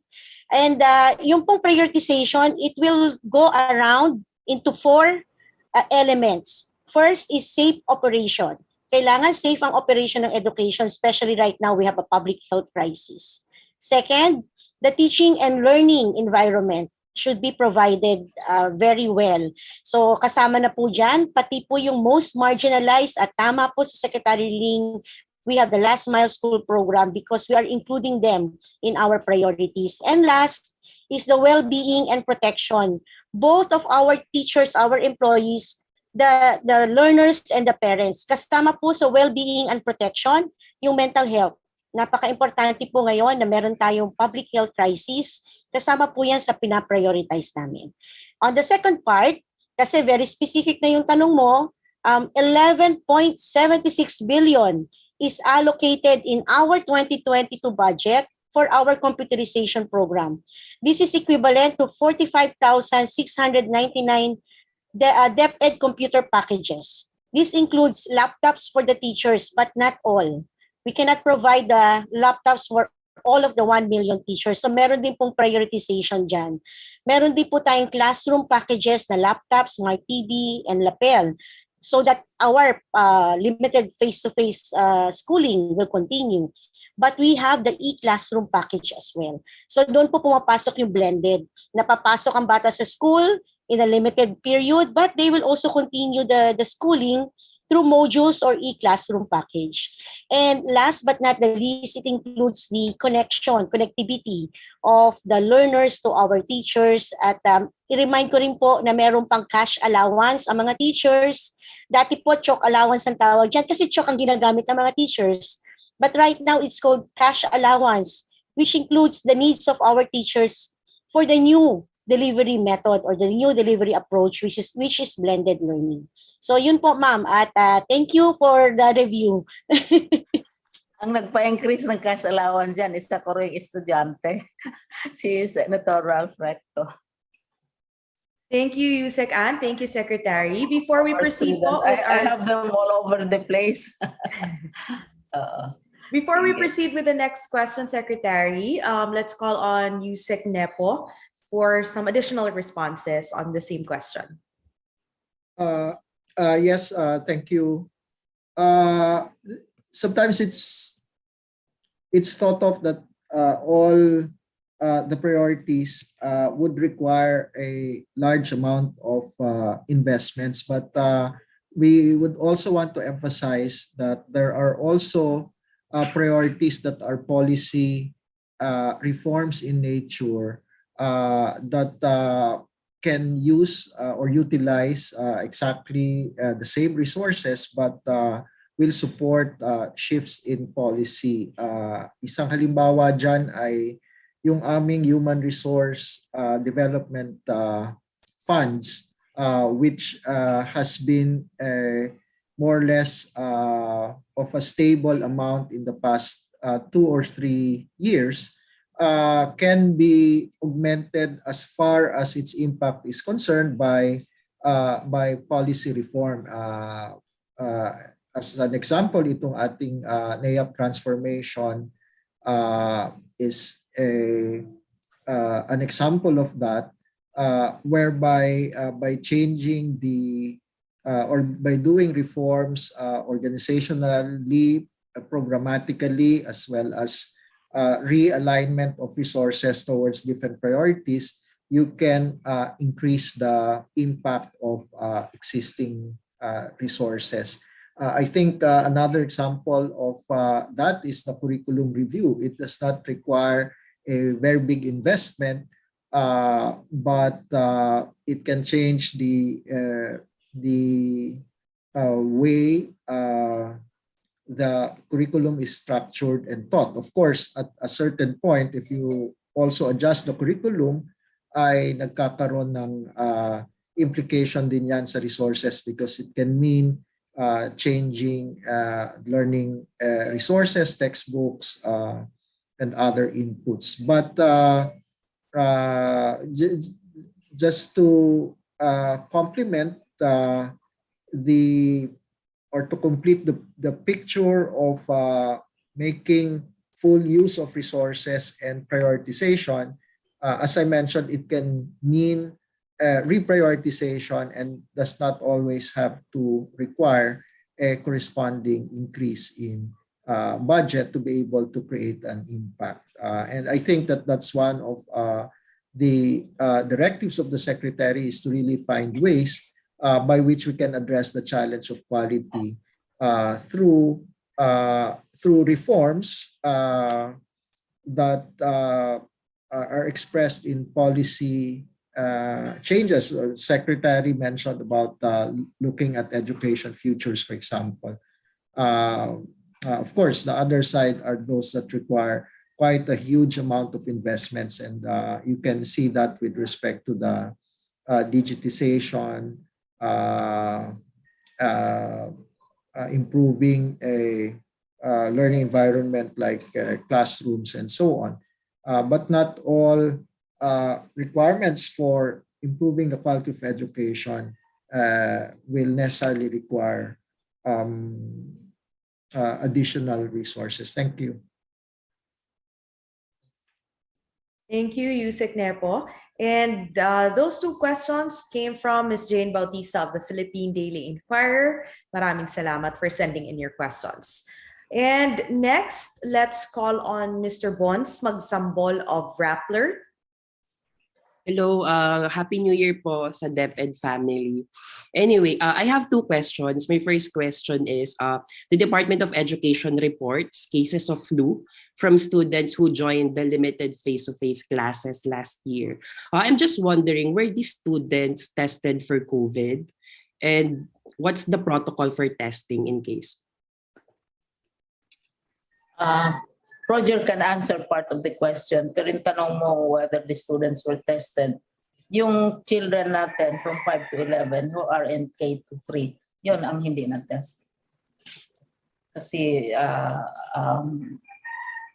hindi sila kinover natin sa ating mandatory vaccination. And I can be corrected kung mali yung aking pag-present. Pero si Roger can explain further kung ginawa natin.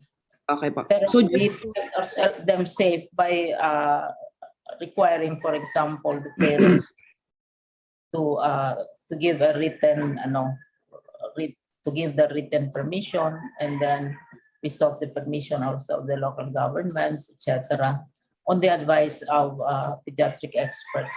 Because at that time, ang coverage ng ating vaccination was for junior and senior high school.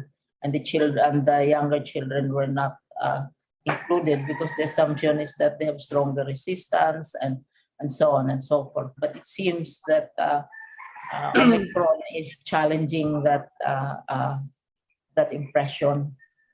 So ayun. And maybe Roger, can you help me answer the questions of Yes, ma'am. Yes, Bons, yung mga reported na mga nagkaroon ng sakit or cold yung mga bata, ito yung mga batang hindi na nakapasok. Ito yung, dahil nga malakas yung ating homeschool coordination, yung mga magulang nagre-report na lang sa kanilang mga school na ang anak ko hindi ko papapasukin dahil meron siyang sinat, merong sipon. So, hindi na sila nakakapasok ng school. Lahat ng yun ay hindi nakapasok ng school, and then pinababalik na lang after several days na nag-normalize na yung ng bata. As to testing, ang ginawa karamihan based on feedback from the parents, karamihan sa kanila ay pina-isolate lang ng kanilang mga magulang. Then after few days, after a day nga, ang karamihan ay okay na. So Okay. pero yung iba po pinatest sila from LGU. LGU mismo ang nag-ano sa kanila. Okay. So based from your records, Director Masapol, how many students were tested for COVID? Para lang just to contextualize na these students undergone testing and no one tested positive. Wala kaming definite na number on the number of students, especially yung elementary na test no sa antigen or sa RT-PCR. Pero ang na-record lang namin is that walang na-report sa amin na nag-positive na mga bata at mga teacher. Okay. Okay, right. Sige. Thank you, Director. For my second question for USEC Ann Sevilla. So USEC Ann earlier says that budget for flexible learning options has been reduced since schools will be reusing materials from last year. But we're just wondering, how about for schools whose materials were damaged by the typhoon, especially with the recent one, yung kay Odette? So paano po kaya yung magiging natin dito gagawin? May I, ma'am? And Director Nina? Okay, thank you. Bonds, kasama sa planning and budgeting framework namin ang buffer funds and contingencies. So Okay. like what happened in Odette, we have available dahil, well, kasi nangyari ang Odette ng December. So nag-accumulate na po yung mga balance ng buffer namin. And I have reported to the Secretary, and the Secretary has also used this as an information for the President, that we have an available 200 million buffer funds last year. Okay. And this year, we also have standby funds. Kasi bonds, ang nangyayari yung naka-allocate, hindi naman talaga lahat yon ay binabayad natin or nagagamit natin. Kasi may savings yan eh. In a way, there will be a difference between the actual payments and the budget that you provided. So all of these are called buffer funds and contingencies, and meron na po tayong mechanism to quickly find out kung ilan yung dapat for replacement. And in fact, we have downloaded the funds already for the Odette victims or the schools na kailangan ng merong replacement ng ating mga modules. Oo. Kasi itong mga bonds, itong mga natural disasters, they are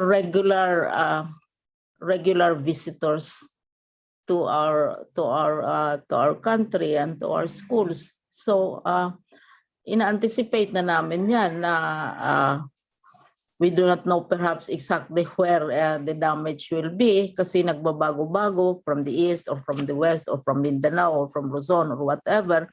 Pero alam namin na may dadating na bagyo, may dadating na destruction. So mayroon tayong buffer funds. Kaya nung nangyari si Odette, ang unang tanong ni Presidente, anong mga masisimot ninyo diyang savings? So nag-inventaryo kami, nakita namin na we could spend 200 million for the kung anong mga nasisira na mga materials. Kasi last year we had that experience also, di ba?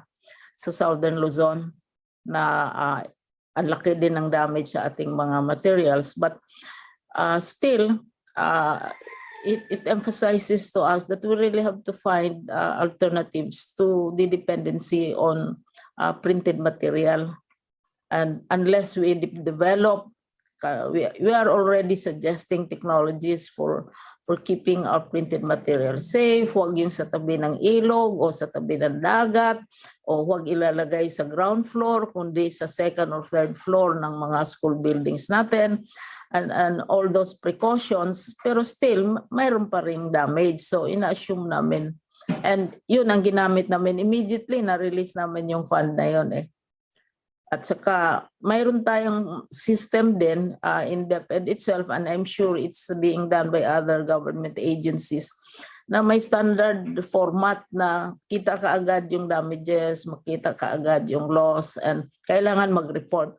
Ang nakaka-delay lang, Bonds, this time was the breakdown in communications, na we were isolated from each other. I was in Region 7, President was in Cebu, I could not even cross over to Cebu. And we were out of touch completely. where I was in Region 7. So yung communications is also very important. Pero yung pag ng funding, we acted immediately. Dahil alam naman namin na mangyayari yan for as long as we continue abusing nature and the environment. Ayun. Okay, thank you, Secretary. A follow-up lang po kay Yusek Ann. You mentioned na, of course, may buffer funds naman tayo. Pero may rough estimate na po ba yung Department of Education on how much yung damage na incur dun sa mga learning materials natin na kailangang i-replace ng Department of Education? It's an ongoing reporting system, ma'am, and the problem really is the communication. So we have reports from Region 6, 7, and 8. However, the Siargao area and the Caraga ay talagang, even the salaries, nireport nila na walang bangkong open, and we did some ways, the regional director reported that may mga paraang ginawa para ma-deliver or maihatid yung mga sweldo ng mga empleyado natin dito. So right now, we don't have the details that you're asking, Bonds, but we will forward it immediately to our disaster risk and management team. They're doing it. Thank you. Okay. Thank you po. Pero yung sa infrastructure bonds, it's 3.3 billion. Oh, okay po. Oo. Na-report ko na yan sa cabinet. Okay. Thank you po, Secretary. Happy New Year. Thank you. Bonds Magsambal of Rappler.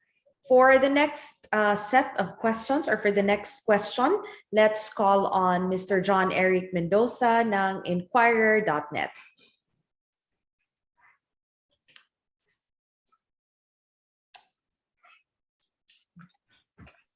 We still have Mr. John Eric Mendoza ng Inquirer.net.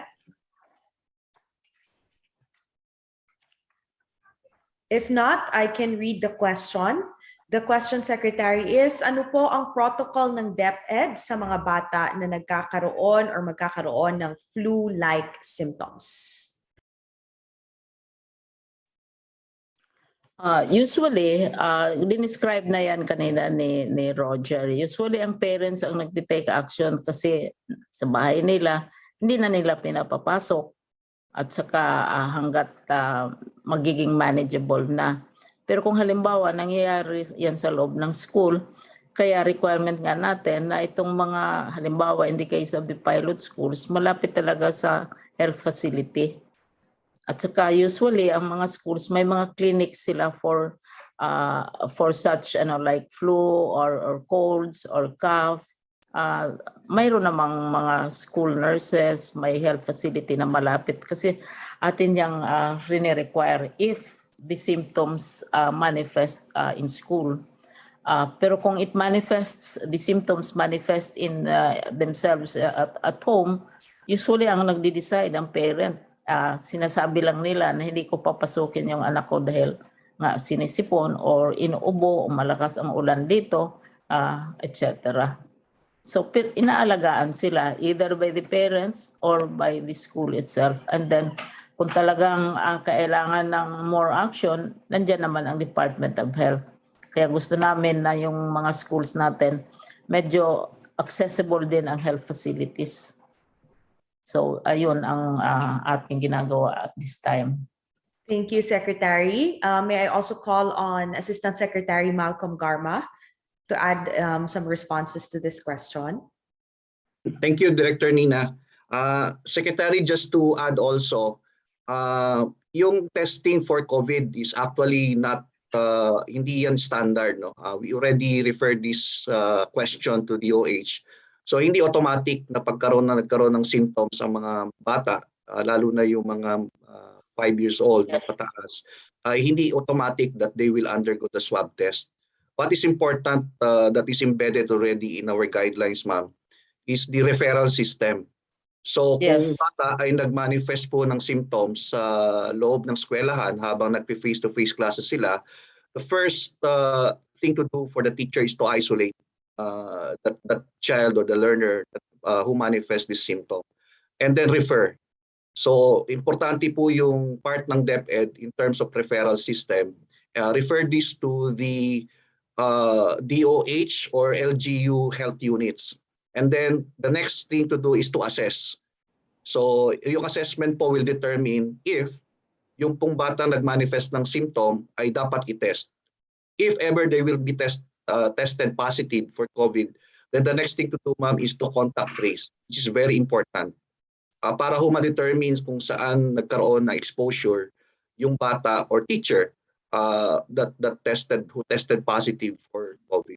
So that's the entire protocol, ma'am, that we have already embedded in our guideline. Thank you, Director Nina. Thank you, ma'am. Thank you, ASIC Malcolm. And now, do we have any more questions from our friends from the media and press? Kanina, nag-raise po ng hand si Mr. Noel Talakay. If he still has some questions. Sir Noel Talakay, you are acknowledged. Ma'am, okay na po ako. Na-answer na po kanina. Thank you po. Thank you very much. And we'd like to thank all our officials from the Department of Education for answering our questions. Before we end the program, let me call on once again our dear Secretary for a quick closing message. As I said, all the challenges notwithstanding, for DepEd, it has been a very good year. We had the pilot, and we did we achieved significant reforms in curriculum, in infrastructure, and we garnered international recognition and honors in spite of all the noise and the debate. And we proved that there can be no end to debate on policy matters, and trying it out, piloting it out, will settle whatever doubts there are. So, and finally, I would like to thank media. I've always said, even before I was Secretary of Education, that if you head an institution the way I headed institutions before, our reach is limited to our constituencies. But media reaches within seconds, within minutes, everybody. And we appreciate your sharing with us, your patience in asking us to share with you the truth about education. Thank you very much. Maraming salamat. Maraming salamat, Secretary Leonor Magtolis-Briones. Dito nga po nagwawakas ang ating press conference. Maraming salamat sa ating mga media partners na nakibahagi sa ating talakayan. Muli, nais naming pasalamatan ang mga katuwang sa paghahatid ng balita sa iba't ibang rehiyon. Andyan po ang CLTV 36, DWRB 103.9 News FM Radio Bulacan, Romblon Cable ng Mimaropa Region, Kabangkalan Community Antenna TV ng Kabangkalan City sa Region 6, Siargao TV ng Caraga Region, The Post at Rappler. And just before we end the program po, we'd like to take this short moment to remember our dear friend and colleague, Rego Tumaneng. Maraming salamat sa iyong serbisyo.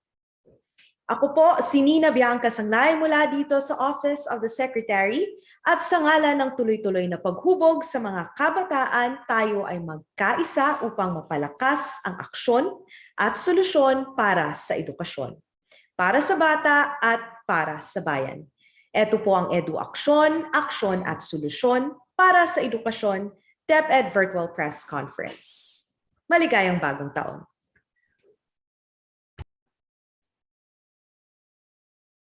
You know.